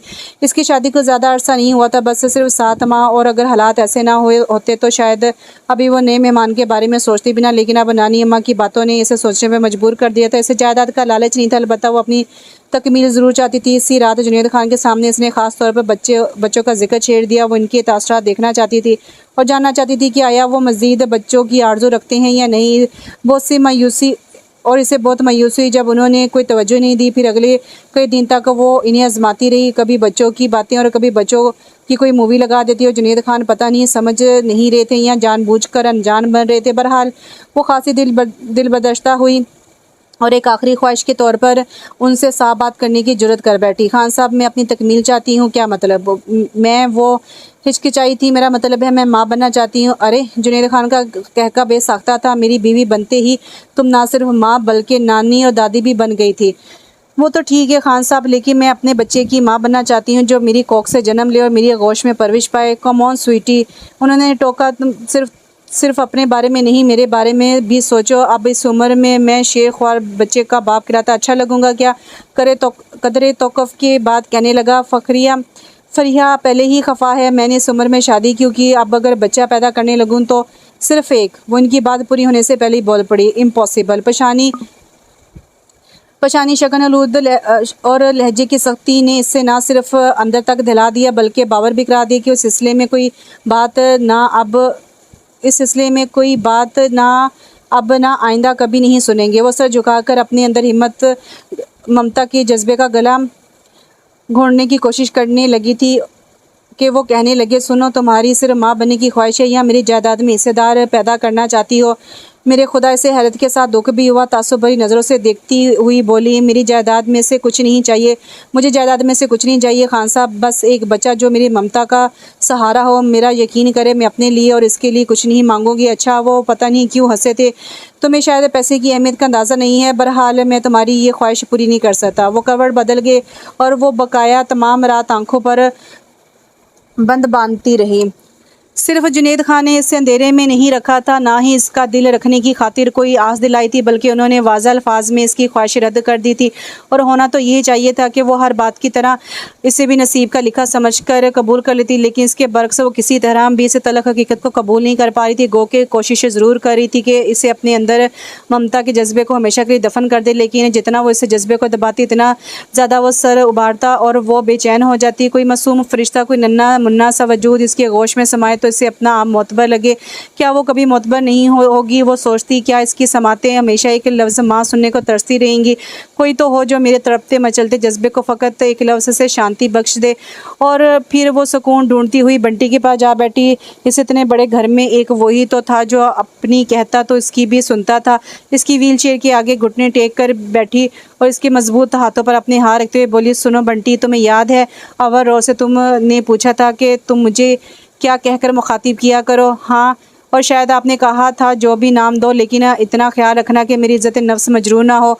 वो सोचता बोला, हाँ मैंने ऐसा ही कहा था, फिर तुमने मुझे कोई नाम क्यों नहीं दिया? बस यूं ही वो इसकी हालत से बेखबर लापरवाही से बोला, यूं ही होंठों की बेआवाज़ जनिश के साथ ही उसकी तरफ देखेगी। वो कोई नन्ना मुन्ना सा मासूम फरिश्ता नहीं था जो उसकी आगोश में समा जाता और जैसे वो सीने में बींच कर ममता की प्यास बुझाती। वो तो बस इससे चंद बरस ही छोटा था, फिर भी इसके चेहरे को हाथों के प्याले में लेकर बोली, सुनो तो मुझे माँ क्यों नहीं कहते? माँ। वो शायद हंसना चाहता था, लेकिन पता नहीं क्यों हंस नहीं सका। हाँ बंटी, तुम मुझे मम्मी कहो या मम्मा, या ऐसा ही कोई लफ्ज़ जो तुम्हें अच्छा लगे। अच्छा, वो हल्के से मुस्कुराए, मुझे आपको मम्मा कहने में कोई एतराज़ नहीं, लेकिन क्या? वो बेताबी से बोली, आप मेरी मम्मा लगती नहीं है, तुम्हारी मम्मा तो बहुत खूबसूरत होंगी। वो गैराती तौर पर दोनों हाथों से अपना चेहरा छूने लगी। मेरा ये मतलब नहीं है। वो इसकी हरकत से महफूज होकर बोला, मेरा मतलब है उम्र में आप मुझसे इतनी बड़ी नहीं है। तो क्या हुआ? वो जल्दी से बोली, हूँ तो मैं तुम्हारी मम्मा, और जब तुम इस रिश्ते को तस्लीम भी कर रहे हो तो फिर मम्मा कहने में क्या हर्ज है? आपको बुरा नहीं लगेगा? नहीं भाई, मैं तो खुद से कह रही हूँ और मुझे बहुत अच्छा लगेगा। अच्छा तो मम्मा जी, अब आप यहाँ से उठकर ऊपर बैठे, मुझे बिल्कुल अच्छा नहीं लग रहा कि मेरी माँ मेरे पैरों के पास बैठी है। वो उसके कंधों पर हाथ रखकर उठाने की कोशिश करता बोला तो वो एकदम बेख्तियार हो गई। इसके हाथ थाम कर कभी होंठों से लगाती और कभी आंखों से, और बंटी इसकी कैफियत और वल्लाना अंदाज पर हैरान हो रहा था। इसने ज़िंदगी में कभी बहुत ज़्यादा की आरजू नहीं की थी, बस जो मिल गया इस पर कनात करती। हो सकता है कनात करना इसकी मजबूरी रही हो, क्योंकि दुनिया में वाहिद हस्ती अब्बू जी जिन पर वो हक रखती थी, और उन्होंने कभी इसकी खबर नहीं ली। जो खबरगिरी करते थे इन पर अब्बू जी जितना हक बहरहाल नहीं था, इसलिए इनकी तरफ से जो मिल गया था इसे ही बहुत समझ लिया था। और अब बंटी पर भी इससे इतना हक नहीं था जितना कि अपनी पेट की औलाद पर हासिल होता है, इसलिए इसकी तरफ से मोहब्बत के चंद बोलों को इसने बहुत कुछ समझ लिया था। पता नहीं इसकी ममता के तड़पते मचलते जज्बे को तस्कीन मिली थी कि नहीं, लेकिन इतना ज़रूर था कि वो मुतमिन होने लगी थी कि चलो कोई माँ कहने वाला तो है। क्या हुआ जो वो इसे जन्म देने की सज़ावार नहीं हुई? क्या हुआ जो वो इसे अपनी गोश में नहीं समेट सकती? और क्या हुआ जो इसकी आबारी इसने अपने लहू से नहीं की? यही बहुत है कि इसने माँ कहकर दूरेपन के एहसास को मिटा दिया। इन दिनों वो कुछ मगन सी होकर बंटी के नाज बरादरियों में मसरूफ़ थी। जब भी इसने गौर ही नहीं किया कि जुनैद खान कुछ थके थके से रहने लगे हैं। वो जो अपनी उम्र से 10 साल कम नज़र आते थे, अब इतने ही बरस आगे जा खड़े हुए थे। इस रोज़ जुनैद खान के ऑफिस के जाने के बाद बंटी के साथ बैठी कोई मूवी देख रही थी कि फ़ोन की बेल सुनकर उठ खड़ी हुई। तो दूसरी तरफ जुनैद खान का पीए था। इसने बताया कि जुनैद खान की तबीयत ठीक नहीं है, वो इस वक्त अस्पताल में है। क्या हुआ इन्हें? वो एकदम परेशान होगी और इससे अस्पताल का मालूम करके ड्राइवर के साथ निकलने के लिए कहा और जल्दी से बंटी के पास आकर से बताने लगी, सुनो बंटी, तुम्हारे डैडी हॉस्पिटल में है और मैं इनके पास से जा रही हूँ। परेशानी इसके चेहरे और आवाज़ में भी सिमट आई थी। जबकि बंटी ने बड़े सुकून से इस खबर को सुना और इत्मीनान से कहने लगा, कम ऑन मामा, वो यूं ही चेकअप के लिए गए होंगे। नहीं बंटी, इनके पीए का फ़ोन था, इसने बताया कि इनकी तबीयत ख़राब है। अच्छा, इसने फिर भी कोई ख़ास नोटिस नहीं लिया। काम की टेंशन होगी और प्लीज़ आप इतनी परेशान ना हो। वो जल्दी से बाहर निकल आई। ड्राइवर गाड़ी लिए मुंतज़िर था। वो इसे हॉस्पिटल का बताकर बैठ गई। जुनैद खान के पास पहुंची तो उन्होंने कदरे हैरत से देखा, फिर पूछने लगे, तुम यहाँ कैसे आई? मेरा मतलब है तुम्हें किसने बताया मैं यहाँ हूँ? आप कैसे हैं खान साहब? वो इनकी बात नज़रअंदाज करते हुए बोली, एकदम फर्स्ट क्लास है। पता नहीं उन्होंने लहजे को फ्रेश रखने की कामयाब कोशिश की थी या वाकई वो इतने फ्रेश थे वो समझ नहीं सकी। क्या हुआ है आपको? वो अब भी परेशान थी। कुछ नहीं, बस सीने में मामूली सा दर्द था तो चेकअप के लिए चला। इसी वक्त डॉक्टर साहब अंदर आए तो जुनैद खान के साथ वो भी इनकी तरफ मतवज्जो होगी और डॉक्टर साहब आते ही कहने लगे, खान साहब अब मज़ीद ताख़ीर आपके लिए नुकसानदेह होगी, आपको फ़ौरन बाईपास के लिए लंदन जाना चाहिए। जुनैद खान इस बात में सर लाए, फिर इसकी तरफ इशारा करते हुए कहने लगे, डॉक्टर यूनुस इनसे मिले, ये मेरी मिसेज़ हैं, how are you. Doctor Yunus इसकी तरफ देखकर हल्के से मुस्कुराए, fine thank you Mrs Khan, आप मेरे साथ आएँ। डॉक्टर यूनुस ने कहा तो वो जुनैद खान की तरफ देखने लगी, फिर इनका इशारा पाकर डॉक्टर साहब के पीछे चल पड़ी। डॉक्टर यूनुस इसे लेकर अपने कमरे में आए और बैठने का इशारा करते हुए बोले, जुनैद खान अपनी सेहत पर बिज़नेस को तरजीह दे रहे हैं, इन्हें हार्ट ट्रबल की शिकायत है और मैं गुज़िश्ता 3 माह से इन्हें बाईपास के लिए कह रहा हूँ और वो हैं कि आजकल पर टालते जा रहे हैं, आप प्लीज़ इन्हें समझाएं। मिसेस खान के मज़ीद ताख़ीर नुकसानदेह होगी। वो कदरे तौक़ुफ़ के बाद कहने लगे, मैं कुछ मेडिसिन लिख कर दे रहा हूँ, ये पाबंदी से इस्तेमाल करें और इस हफ़्ते मुकम्मल रेस्ट कराएं, किसी किस्म की कोई टेंशन नहीं होनी चाहिए। अगले हफ़्ते इन्हें लंदन में होना चाहिए, मैं वहाँ के डॉक्टर से बात करके आपको इतला कर दूँगा। बात एक तमाम पर उन्होंने बगौर इसकी तरफ देखा, वो गुमसुम बैठी थी। मिसेस खान उन्होंने मतवज्जो किया तो वो चूम कर इनकी तरफ देखने लगी। एनी प्रॉब्लम, इसे नफ़ी में सलाह लाया, आप मेरी बात सुन रही थी ना। वो पूछने लगे, जी ज़रा बताएं तो मैंने क्या कहा है। अगले हफ्ते खान साहब को लंदन में होना चाहिए। इसका अंदाज़ खोया खोया सा था, किस सिलसिले में, बाईपास के लिए। हाँ, उन्होंने हैरत से देखा, बज़ाहिर वो किसी तरह भी इनकी तरफ मतवज्जो नहीं लग रही थी। अब मैं जाऊँ, वो इजाज़त तलब नज़रों से देने लगे। हाँ, और प्लीज़ ख्याल रखिएगा, खान साहब के लिए रेस्ट बहुत ज़रूरी है। मेरा ये ख्याल था कि वो यही रहते, लेकिन वो इसके लिए तैयार नहीं है। आप फ़िक्र ना करें, मैं इनका ख्याल रखूँगी। इसने यकीन दिलाया और इनके कमरे से निकल आई। फिर पूरा हफ्ता इसने डॉक्टर यूनुस की हिदायत पर अमल करते जुनैद खान को मुकम्मल रेस्ट दिया। यहाँ तक इनका पीए ऑफिस की कोई इंतहाई ज़रूरी फ़ाइल लेकर भी आता इस पर जुनैद खान के साइन करवाने, तो वो इसे भी बाहर से ही लौटा देती। वो जानती थी कि फ़ाइल हाथ में लेते ही जुनैद खान को बहुत सारे काम याद आ जाएंगे और अगर वो खुद ना भी गए तो इस टेंशन में ज़रूर मुब्तला हो जाएंगे। पता नहीं इनका वो काम हुआ कि नहीं, और किसी भी किस्म की टेंशन के लिए सख्त नुकसानदेह है। वो इन्हें बिल्कुल बच्चों की तरह ट्रीट कर रही थी। बाज़ तो वो झंझला जाते और कुछ शाइस्ता किस्म की गालियों से भी नवाज देते। वो सब कुछ खामोशी से सुन लेती। इस दौरान वो इन्हें लंदन जाने के लिए भी मादा करती रही थी, जिसके लिए वो पहले बिल्कुल तैयार नहीं थे। अपने बिज़नेस की वजह से और लंदन जाने का वक़्त का ज़ाया समझ रहे थे। बहरहाल वो इन्हें कायल करने में कामयाब हो गई और जिस रोज़ वो इनके साथ जाने वाली थी, इस रोज़ सरमत का फ़ोन आके इत्तेफाक से किसी ने रिसीव किया। तो इसकी आवाज़ सुनते हुए कहने लगा, क्या बात है, बहुत मसरूफ़ रहने लगी हो क्या? मतलब मैं पहले भी 2-3 बार फ़ोन कर चुका हूँ, लेकिन तुमसे बात ना हो सकी क्योंकि तुम्हारे मुलाजिम ने तुम्हें बुलाने से साफ़ इनकार कर दिया कि तुम बहुत मसरूफ़ हो। हाँ,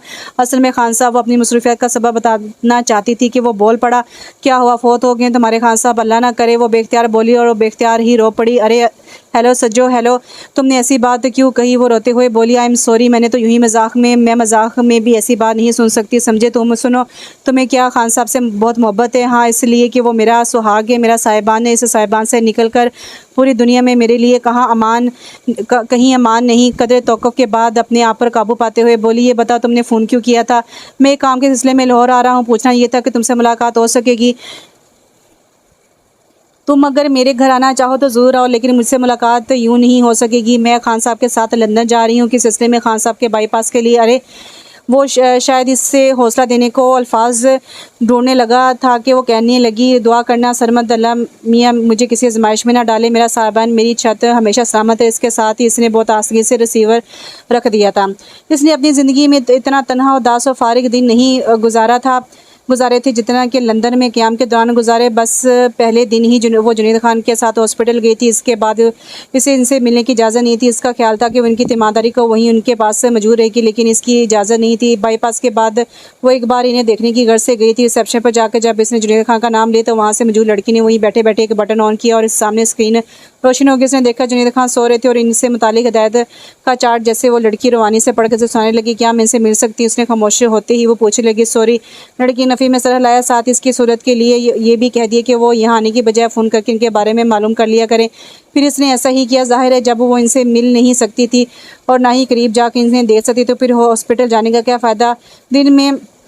दिन में 3-4 बार वो फ़ोन करके इनसे मालूमात ले लेती। इंसान जब तन्हा होता है तो बहुत सारी सोचें और ख्यालात एकदम इस पर हमलावर हो जाते हैं। वो बातें जिन्हें इंसान कभी फरागत में बैठकर सोचता है और वो बातें जिन्हें कभी सोचना नहीं चाहता, वो सब एक साथ ज़हन के दरीचों पर दस्तक देने लगती हैं। इसके साथ भी ऐसा ही हुआ था। एक तो फरागत और दूसरी तन्हाई जिसने अहद रफ्ता से इसका नाता जोड़ दिया था। बहुत सारी यादें, बहुत सारी बातें और इन सब पर हावी। नानी अम्मा की एक बात, खुदा ना खास्ता जुनैद को कुछ हो गया तो इस घर में तुम्हारी जगह नहीं रहेगी। इस एक बात ने इससे इतना परेशान किया कि फिर वो सारी बातें बुलाकर मुसलसल जुनैद खान की ज़िंदगी की दुआएं मांगती रही। वो यकीनन लड़कियों में से नहीं थी कि जिन्हें ज़िंदगी में ख्वाहिश के बरक्स भी कुछ मिले तो वो इसे नसीब का लिखा समझकर जी जान से कबूल कर लेती। इसने सिर्फ इस वक्त आंसू बहाए थे जब आंटी ने बताया था कि मोमानी जान इसे रिजेक्ट कर चुकी हैं।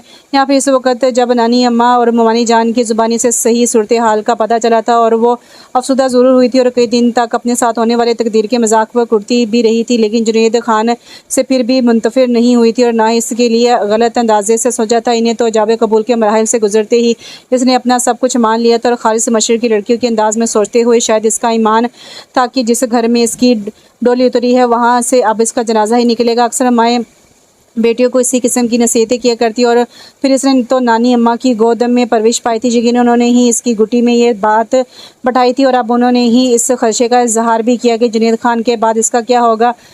वो अंदर तक दहल गई थी।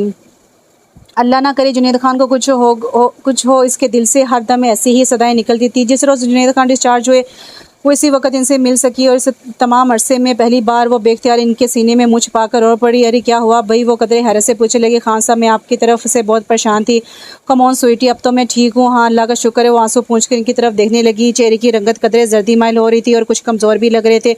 वो इनका हाथ अपने हाथों में लेकर बोली अल्लाह आपको मेरी उम्र भी लगा दे। अरे वो हंसे फिर बगौर इसकी तरफ देखने लगे। वो आम सी लड़की जिसमें मुतासिर करने वाली कोई बात नहीं थी और फिर जुनैद खान उम्र के इस हिस्से में थे जहाँ सनफ़े मुखालिफ में कशिश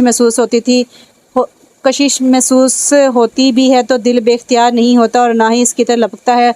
और वो तो आम सी लड़की थी जिससे शादी भी उन्होंने महज बंटी की वजह से की थी। वो बहुत तन्हाई महसूस करता था और कोई गवर्नेंस इसके पास ज़्यादा दिन टिक नहीं रहती थी। वो बीवी लाकर कदरे मुतमिन हो कि कम से कम वो गवर्नेंस की तरह छोड़ कर जाएगी तो नहीं है। और अब वो हैरान होने के साथ दिल ही दिल में खासे पशेमान भी हो रहे थे, जैसे उन्होंने कभी खुद बेइतना नहीं समझा था।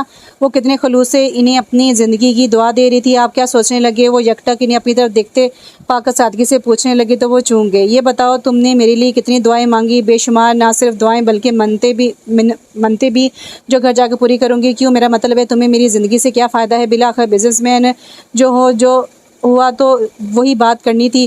फ़ायदा? वो हैरान होकर इनकी तरफ देने लगी। मैं किसी फ़ायदे नुकसान को नहीं जानती खान साहब, मैं तो सिर्फ इतना जानती हूँ क्या मेरे साहिबान ने हमारा माशरा साहिबान औरत को कोई मुकाम नहीं देता। तुम इस अंदाज से सोचती हो? हाँ मुझे इसी अंदाज से सोचना सिखाया गया है। फिर बराह रास्त इनकी आंखों में देखते हुए पूछने लगी क्यों, क्या मेरे सोचने का अंदाज़ गलत है? नहीं। वो हल्के से मुस्कुराए थे। उन्होंने अपनी वापसी की इत्तला नहीं दी थी, बस अचानक ही आ गए थे। लेकिन घर में सबको मौजूद देखकर हैरान है कि फ्री अपने बच्चों समेत मौजूद थी।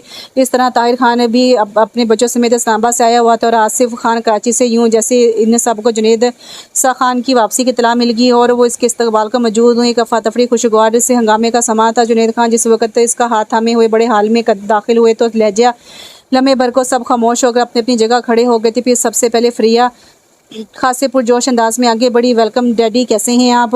फ़ाइन बेटा, आप कैसे हो? जुनैद खान इसका हाथ छोड़कर फ्रिया को अपने साथ लगाए। फिर बारी बारी सब आगे बढ़े और इनकी तबीयत के बारे में पूछने लगे। खान साहब प्लीज़ आप बैठ जाएं, इसने कहा तो सबको ख्याल आया। हाँ डैडी आप आराम से बैठ जाएं। वो बैठे तो पूछने लगे तुम सबको हमारी आमद का कैसे मालूम हुआ, जबकि हमने तो इतला ही नहीं दी थी। देख लें डैडी हमारा कमाल। फ्रिया अतरा कर बोली आपने इतला नहीं दी थी लेकिन हमने फिर भी मालूम किया। और पता है डैडी, ताहिर खान की बीवी सारा कहने लगी हमने आपके सेहतयाबी की खुशी में ज़बरदस्त पार्टी अरेंज करेंगे।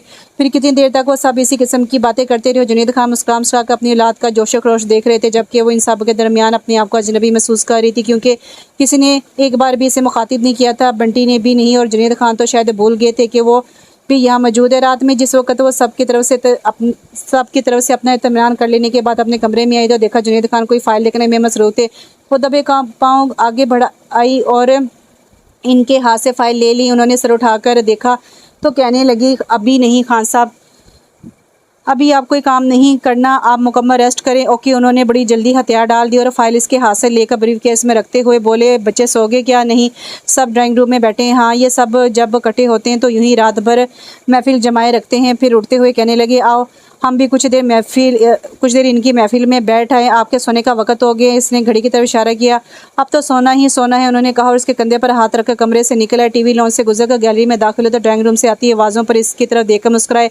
फिर आगे कदम बढ़ाया ही था कि ठटक कर रुक गए। ताहिर खान कह रहा था यार डैडी ने जिंदा वापस आकर तो हमारा सारा प्रोग्राम ख़राब कर दिया। और क्या? फ्रिया के लहजे में भी मायूसी थी। मैं तो ये सोच कर आई थी कि अब इनकी डेड बॉडी ही देखने को मिलेगी। इस पर 2-4 आंसू बहाएंगी और फिर मैं तो अब आंसू बहा रहा हूँ। ये आसिफ खान था, पता है मैंने तो आशीष से ये कहा है कि कराची वाला प्रोजेक्ट मेरी ज़ाती मलकियत है। अब अगर इसे ये मालूम होगा कि वो मेरा नहीं मेरे डैड का है तो मेरी कितनी सबकी होगी। ची फरिया ने अफसोस का इज़हार किया। फिर ताहिर खान से कहने लगी, सुनो तुमने डैडी के बैंक बैलेंस का पता किया नहीं?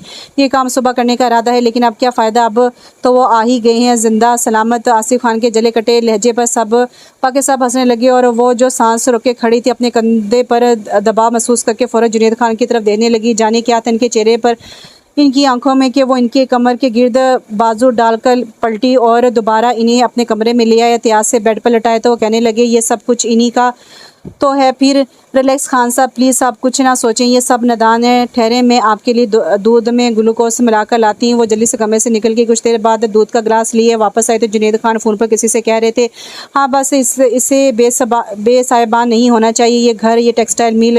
रिसीवर हाथ से छूटकर नीचे गिरा और दोनों हाथों से अपना सीना थाम लिया। खान साहब वो फ़ौरन आगे बढ़ी और इसके झटके खाते वजूद को अपने बाजू में लेने की नाकाम कोशिश के साथ ही इसके हलक से चीखें बुलंद होने लगी। उसे इसकी चीखों की आवाज़ सुनकर सभी भाग के आए थे। आसिफ खान ने, डॉक्टर को बुलाओ, इसने चीख कर कहा। डॉक्टर के आने तक ही शदीद हार्ट अटैक जुनैद खान की जान ले गया। डॉक्टर इनकी नब्ज़ देखने के बाद इनकी मौत की तस्दीक कर रहा था और वो एकदम गुमसुम होगी। फटी फटी आंखों से सबकी तरफ देखा, जो यकीनन अपने आप को आंसू बहाने के लिए तैयार कर रहे थे। कई दिन लोग ताज़ियत के लिए आते रहे थे। इसके अब्बू जी और आंटी भी आए थे और इस उम्मीद पर बार बार इनकी तरफ देखती रही कि शायद वो इसे अपने साथ चलने के लिए कहेंगे, लेकिन उन्होंने ऐसी कोई बात नहीं की। बल्कि इसके पास तो बहुत थोड़ी देर बैठे। ज़्यादातर जुनैद खान की औलादों के पास रहे थे, जो लोगों के सामने गम की तस्वीर बने हुए थे। इससे ऊंचे तबके के इन खुदगर्ज लोगों से कराहत आने लगी, जिनके नज़दीक पैसा जायदाद ही सब कुछ था। फिर जब लोगों की आमद रफ्त का सिलसिला ख़त्म हो तो सब बहन भाई सर जोड़कर बैठ गए। जायदाद को नए सिरे से आपस में तकसीम कर रहे थे। इसने किचन से आते हुए एक नज़र इन सबको देखा और बेशुमार अंदेशों में घिर कर अपने कमरे में जाने को थी कि फरिया ने इसे पुकार लिया। वो वहीं से पलटकर बेहद खामोश नज़रों से देने लगी। यहाँ फरिया ने रौब से यूं बुलाए जैसे किसी मुलाजमा को बुला रही हो। वो कुछ सहमी हुई सी आस्था कदमों से चलती हुई इसके पास आकर खड़ी हुई तो वो कहने लगी, तुम यहाँ क्या कर रही हो? मैं वो इसका मतलब नहीं समझी, सादगी से बोली, मैं अपने कमरे में जा रही हूँ। तुम्हारे बाप का कमरा है क्या? फरिया के तंज लहजे पर आसिफ खान अपनी जगह से उठता हुआ बोला, कम ऑन फरिया, इस तरह बात मत करो, ठहरो, मैं इसे समझाता हूँ। तुम रहने दो, मैं खुद बात करूँगी। फरिया ने आसिफ खान को टोका। फिर इससे कहने लगी, देखो तुम्हारा रिश्ता सिर्फ डैडी से था, अब वही नहीं रहे तो तुम्हारा यहाँ क्या काम? अपने घर का रास्ता लो, अपने घर का। वो जेल बड़बड़ाई फिर सारी हिम्मत जमा करते कहने लगी, मेरा घर यही और मुझे यहाँ से कहीं नहीं जाना। अरे वाह, ये मीसनी तो बड़ी तेज़ है। फरिया ने बाकियों की तरफ देखते हुए इसका मजाक उड़ाया। इससे पहले कि हिस्सा मांगने लगे, निकाल बाहर करो, शुमैला ने सफाकी से कहा तो बाकी सब से इत्तफाक करने लगी और डर कर कदम कदम पीछे हटने लगी। सिर्फ का मुलाजिम ने आकर जुनैद खान के वकील की आमद का बताया तो सब एकदम खामोश हो गए और आंखों ही आंखों में एक दूसरे से जाने का इशारा किया। तो वो जो राह फरार ढूंढ रही थी फ़ौरन अपने कमरे में आ गई। इससे इन सब की बातों ने बहुत दुख पहुँचाया था और वो अपने आप को एकदम तन्हा बेबस महसूस करके रो पड़ी। नानी अम्मा ने ठीक कहा था। वो रोते हुए सोचने लगी कि जुनैद के बाद मुझे इस घर में जगह नहीं मिलेगी, लेकिन मैं कहाँ जाऊँगी? वो अपने आप से पूछने लगी। अब्बू जी और आंटी ने तो झूठे मुँह भी साथ चलने को नहीं कहा और पता नहीं दोबारा मामू जान के घर जाना मुनासिब है भी कि नहीं। वो अपने लिए कोई रास्ता तलाश कर रही थी। मुलाजिम इसे बुलाने आ गया। क्या बात है? वो हथेलियों से आंखें रगड़ते पूछने लगी। बेगम साहबा, वकील साहब आपसे मिलना चाहते हैं। क्यों, मैं क्या कह सकता हूँ? बाकी सब लोग कहाँ हैं?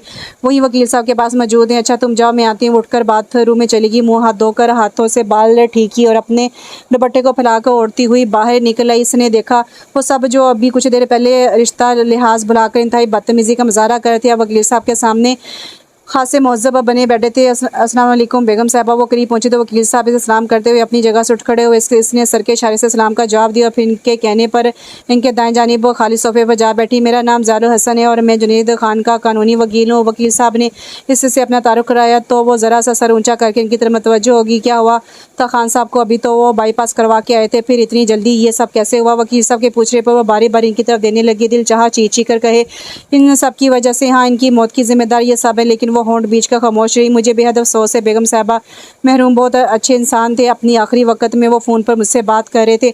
इसकी आंखों में ढेर सारा पानी जमा हो गया तो इसने सर झुका लिया। वकील साहब कुछ देर खामोश रहे, फिर अपना ब्रीफकेस खोलते हुए कहने लगे, मैं जानता हूँ अभी आप लोगों का गम ताज़ा है, लेकिन मैं भी अपने फ़र्ज़ से मजबूर हूँ। खान साहब की हिदायत थी कि मैं जल्द से जल्द आपकी ज़मानतें आप तक पहुँचा दूँ। इसके साथ ही वकील साहब ऊँची आवाज़ में जुनैद खान का वसीयतनामा पढ़ने लगी। उन्होंने बच्चों की ख्वाहिश के ऐन मुताबिक, यानी उसी रात जो जिस प्रोजेक्ट या चीज़ की ख्वाहिश कर रहा था, इसके नाम की थी और आखिरी अल्फाज यूँ थे, दुआ वाली मैं फैसलाबाद दुआ वाली टेक्सटाइल मिल अपनी बीवी सजीला नवाज़ के नाम कर रहा हूँ, और साथ ही ये घर जो इसका साहिबान है, अगर किसी ने सजीला से इसका साहिबान छीनने की कोशिश की तो फिर मेरे वकील ज़ारो हसन को इसके ख़िलाफ़ कानूनी चाराजोई करने का इख्तियार है।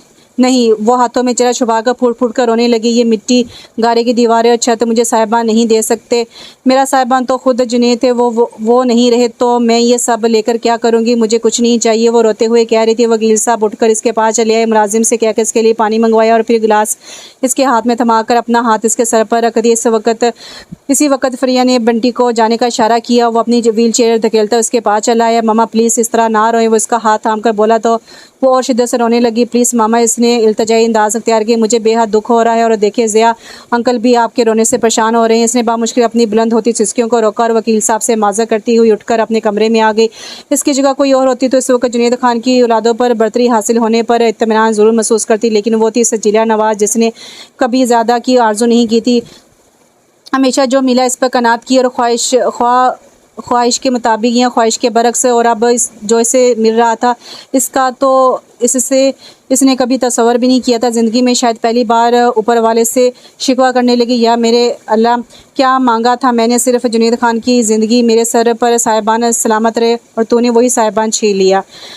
कितने बहुत सारे दिन गुजर गए। वो जो हमेशा समझौता कर लिया करती थी, अब इन हालात से किसी भी तरह समझौता नहीं कर पा रही थी। एकदम तना होने के साहस से इसे तोड़कर रख दिया था और वो ज़िंदगी से मायूस हो गई थी। हर वक्त कमरे में बंद चुपचाप दीवारों को तका करती थी, कभी हंसती और कभी रोने लगती। अगर कुछ दिन और वो इसी तरह कमरे में बंद रहती तो यकीनन पागल हो जाती, लेकिन शायद कुदरत को ये मंजूर नहीं था। जब एक दिन बंटी इसके कमरे में चला है, वो खाली खाली नज़रों से इसकी तरफ देखने लगी। मामा मैं बिल्कुल तनहा हो गए। वो इसके घुटने पर हाथ रख कर असुदा से लहजे में बोला, हाँ मामा, कोई भी मेरे पास नहीं है। तुम्हारे बहन भाई वो सब तो इसी रोज़ चले गए थे और कोई भी मुझे अपने साथ ले जाने पर आमादा नहीं हुआ। तुम्हें किसी के साथ जाने की क्या ज़रूरत है, यहाँ रहकर क्या करूँ, कोई बात करने वाला ही नहीं। वो बहुत मायूस नज़र आ रहा था। मैं जो हूँ वो एकदम कह गई, आप तो शायद मुझे देखना भी पसंद नहीं करती, जब भी तो अपने आप को कमरे में बंद कर लिया है। नहीं बंटी, ये बात नहीं है, फिर क्या बात है।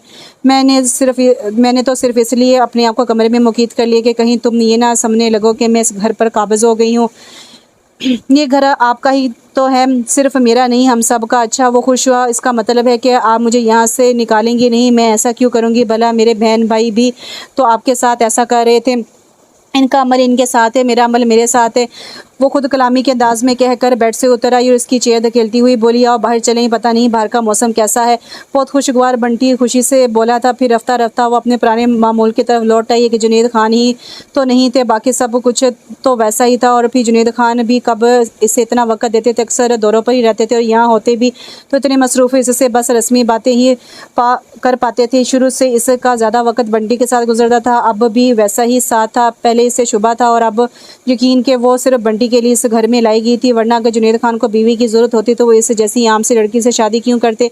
हालात से समझौता करना हमेशा से इसकी मजबूरी रही थी और शायद ये पहला समझौता था जिसे करने से इसे कुछ वक़्त लगा। फिर भी वो हमेशा की तरह हार ज़रूर गई। इसने सोच लिया कि अब इसे बकाया ज़िंदगी यहीं गुजारनी है, इसी घर में एक ऐसे जवान बेटे के साथ जिसे हर कदम पर सहारे की ज़रूरत है। और जब वो अपनी सोच के साथ समझौता करके कदरे मुतमिन होने लगी थी तो एक शाम सरमत का फ़ोन आ गया। सुनो, मैं यहीं से बात कर रहा हूँ, मेरा मतलब है तुम्हारे शहर में मौजूद हो, अगर इजाज़त हो तो तुम्हारे घर तक चला हो, आना चाहो तो ज़रूर आओ। वो इसके पुराने लहजे में खोकर बोली, तुमसे मुलाकात हो सकेगी या अब भी अपने खान साहब के साथ कहीं जा रही हो।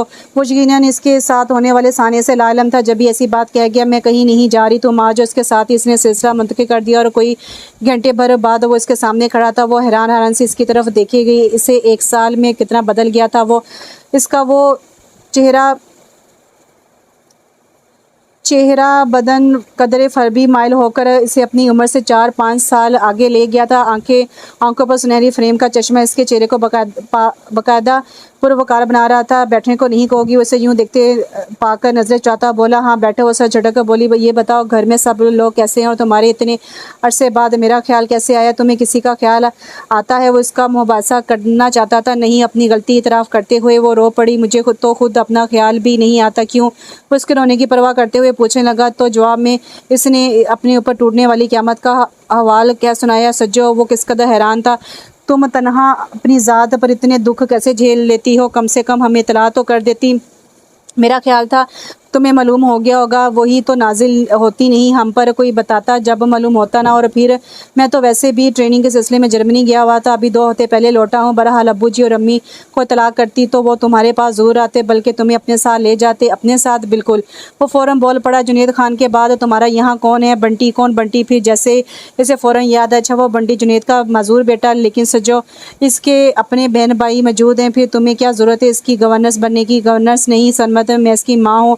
माँ? वो तलखी से एहसास, माँ सिर्फ जन्म देने वाली ही होती है सजो, और तुम्हें तो ये बात अच्छी तरह समझनी चाहिए। क्या वो औरत तुम्हारी माँ बनी जिसे तुम्हारे अब्बू ने तुम्हारी माँ की जगह दी? वो औरत मेरी माँ नहीं बनी तो क्या हुआ? मैं तो नहीं सजो।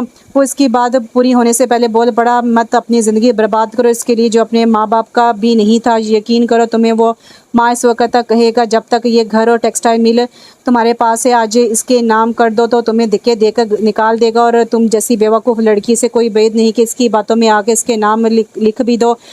नहीं सरमद, बंटी ऐसा नहीं है, वो तो शुरू दिन से ही मेरे साथ बहुत अच्छा है होगा। फिर भी मैं तुम्हें यहाँ नहीं रहने दूंगा। मेरे साथ तुम मेरे साथ चलोगी? नहीं सरमद, मैं अपना घर छोड़कर कहीं नहीं जाऊँगी। यूँ कहो बड़े घर में रहने की आदी हो गई हो, ये आसाइशें वहाँ नहीं मिल सकती। कैसी बातें करते हो?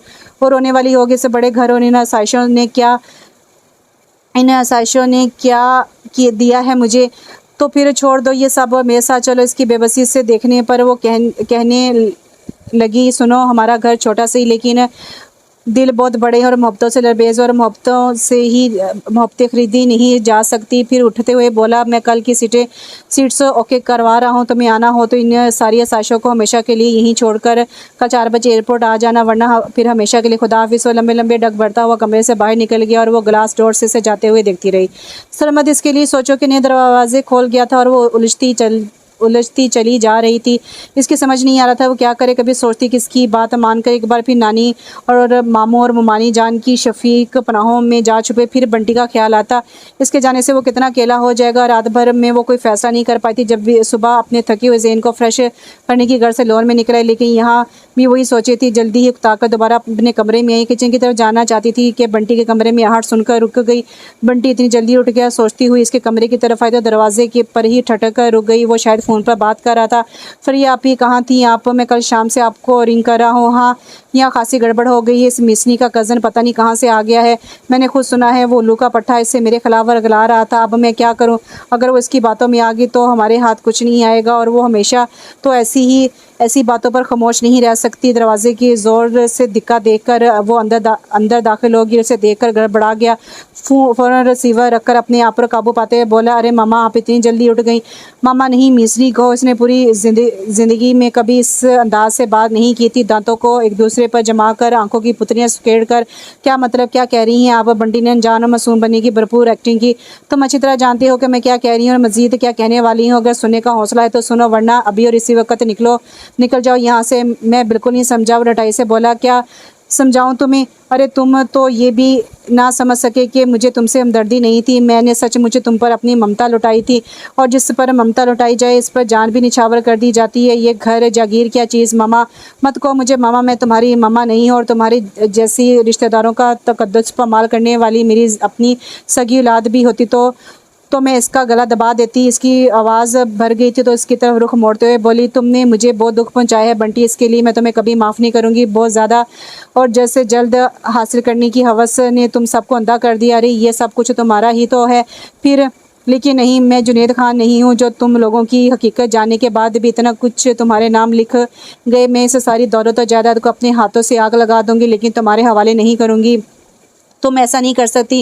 वो जनाब आपसे तुम पर आ गया, मैं क्या कर सकती हूँ ये तुम अच्छी तरह जानते हो। और इससे पहले कि मैं तुम्हें किसी कूड़े करकट की तरह उठवाकर बाहर फेंकवाने का सोचूं। अपनी फरिया आपी को फ़ोन करो कि तुम्हें ले जाएं, वरना क्या कर लोगी तुम। वो चीखा, ये सब हमारे बाप की जागीर और हम तुम्हें इस पर इतनी आसानी से काबिज़ नहीं होने देंगे। Shut up. वो इससे ऊंची आवाज़ में चीखी। मुझे वैसे भी जागीरों पर काबिज़ होने का कोई शौक़ नहीं और रहे तुम तो तुम भी अपने दिल से ये ख्याल निकाल दो कि कुछ हासिल कर सकोगे। इसके साथ ही वो फ़ोन की तरफ बड़ी रिसीवर उठाकर वकील ज़ियाद हसन के नंबर डायल करने लगी। दूसरे जाने वकील साहब ऑनलाइन पर आ गए तो कहने लगी, ज़ियाद साहब, मैं हूँ सजीला नवाज़। जी बेगम साहब फरमाइए। माफ़ कीजिएगा, मैंने सुबह ही सुबह आपको ज़हमत दी, लेकिन क्या करूँ, मेरे पास वक्त नहीं है। आप फरमाइए क्या काम है। उन्होंने कहा तो वो बंटी पर नज़र जमाते हुए बोली, ज़ियाद साहब, मैं चाहती हूँ कि मेरा ये घर है जहाँ मैं रहाइश पजीर से यतीम और बेसहारा लड़कियों के लिए हॉस्टल बना दूँ, और मेरी टेक्सटाइल मिल की जो सालाना आमदनी है इसमें से 50% इन्हें लड़कियों की तलीम और दीगर ज़रूरियात पर खर्च और बकाया 50% मुख्तलिफ मुस्तक़िल अदारों को दिया जाए। तो बेगम साहबा आप कहाँ जाएंगी। वकील साहब शायद मजाक समझे थे। मैं इन्हीं राहों पर लौट रही हूँ जहाँ कदम कदम पर मोहब्बतों के फूल खिलते हैं। फिर फ़ौरन असल मौजू की तरफ आती हुई बोली, तो ज़िया साहब, मेरा ये काम जल्द होना चाहिए। मैं आज ही ये घर छोड़ रही हूँ। जी हाँ, मैं कराची जा रही हूँ। मेरा फ़ोन नंबर लिख लीजिए, आइंदा मुझसे इसी नंबर पर रब्ता कीजिएगा। दूसरी तरफ वकील साहब की बात सुनकर बंटी की तरफ देखते हुए हंसकर बोली, जी हाँ ज़िया साहब, बंटी मेरे इस इक़दाम से बहुत खुश है। आप तो जानते हैं वो खासा खुदा तर से बेचारा चलने से मजबूर है, वरना आप देखते वो गरीबों मस्किनों के लिए क्या कुछ करता। अच्छा खुदा हाफिज़। वो रिसीवर रखकर पूरी तरह बंटी की तरफ मतवज्जो हुई तो इसे इसके इरादे ख़तरनाक नजर आए। वो हाथों में रॉड लिए गालिबा इस पर हमला करना चाहता था कि वो पहले पीछे हटी, फिर भागकर दरवाजे में आ खड़ी हुई। मैं आगे चलने से मजबूर ना होता तो तुम इस वक्त ज़िंदा यहाँ से नहीं निकल सकती थी। वो गुस्से में पागल होकर राड इसकी तरफ फेंकते हुए बोला, मैं जानती हूँ। वो अपना बचाव करते हुए इत्मीनान से बोली, फिर बाहर निकल कर दरवाज़ा बंद करती हुई अपने कमरे में आ गई। फिर 4 बजे तक इसका वक्त इसने बेहद मसरूफ़ गुजारा। इस दौरान इसने जुनैद खान की बाकी औलादों को फ़ोन करके अपना प्रोग्राम बताया और जवाब में इनकी गालियाँ सुनी। दोपहर होने तक फरिया का ड्राइवर गाड़ी लेकर आया और बंटी को अपने साथ ले गया और बंटी को जाते देखकर इसकी आंखों के किनारे भीग गए। काश बंटी ऐसा ना होता, इसने सोचा था। और ठीक 4 बजे वो एयरपोर्ट पर मौजूद इसने देखा सरमद मतलाशी नज़रों से यकीन से ही खोज रहा था, एकदम इसके सामने जा खड़ी हुई। मैं आ गई हूँ। सरमद इस सारी आसाइशों को हमेशा के लिए छोड़कर वो कितनी देर तक बेयकीनी से इसकी तरफ देखता रहा। फिर इसकी आंखों में एक साथ कई चिराग जल उठे, जाने कब से सीने में दबी सांस होंठों की कैसे आज़ाद हुई। फिर झुककर ब्रीफ केस उठाया और कदम बढ़ाता हुआ कदरे शाह से बोला, आ तो गई हो लेकिन मुझे से ज़रा फासले पर चलो। क्यों। वो हैरान होकर बोली, भाई लोग क्या कहेंगे, इतना हैंडसम बंदा। और साथ में आगे गुनगुनाया, नाले लम्मी ते नाले काली। क्या। इसके मुंह से हल्की सी चीख निकल गई। रूठते हुए बोली, मैं अभी वापस चली जाऊंगी। जा सकोगी वापस। बराह रास्त इसकी आंखों में देखता हुआ बोला, शायद नहीं। यकीन से कहो, कभी नहीं कभी नहीं। एक बार फिर नज़रें झुकाकर बोली। दूसरी बार इसकी आंखों में देखते हुए तो वो अंदर तक सरशार होकर मुस्कुराया और चलते उसका हाथ थाम लिया। तो यहाँ पर यह नावल ख़त्म हुआ। नावल का नाम था चांदनी का सफ़र और इसकी राइटर है निगत अब्दुल्ला। बहुत अच्छा ज़बरदस्त नावल है। उम्मीद करती हूँ आपको पसंद आया होगा। और एक मेरी लिसनर है, उन्होंने फरमाइश की थी एज गैप की, तो उम्मीद करती हूँ कि उनको ये एज गैप जो है वो पसंद आया। अगर वो उन्होंने ये नावल पढ़ा है तो कमेंट्स में लाज़िम मुझे बताएं। इंशाल्लाह फिर हाज़िर होती हूँ। अल्लाह हाफ़िज़।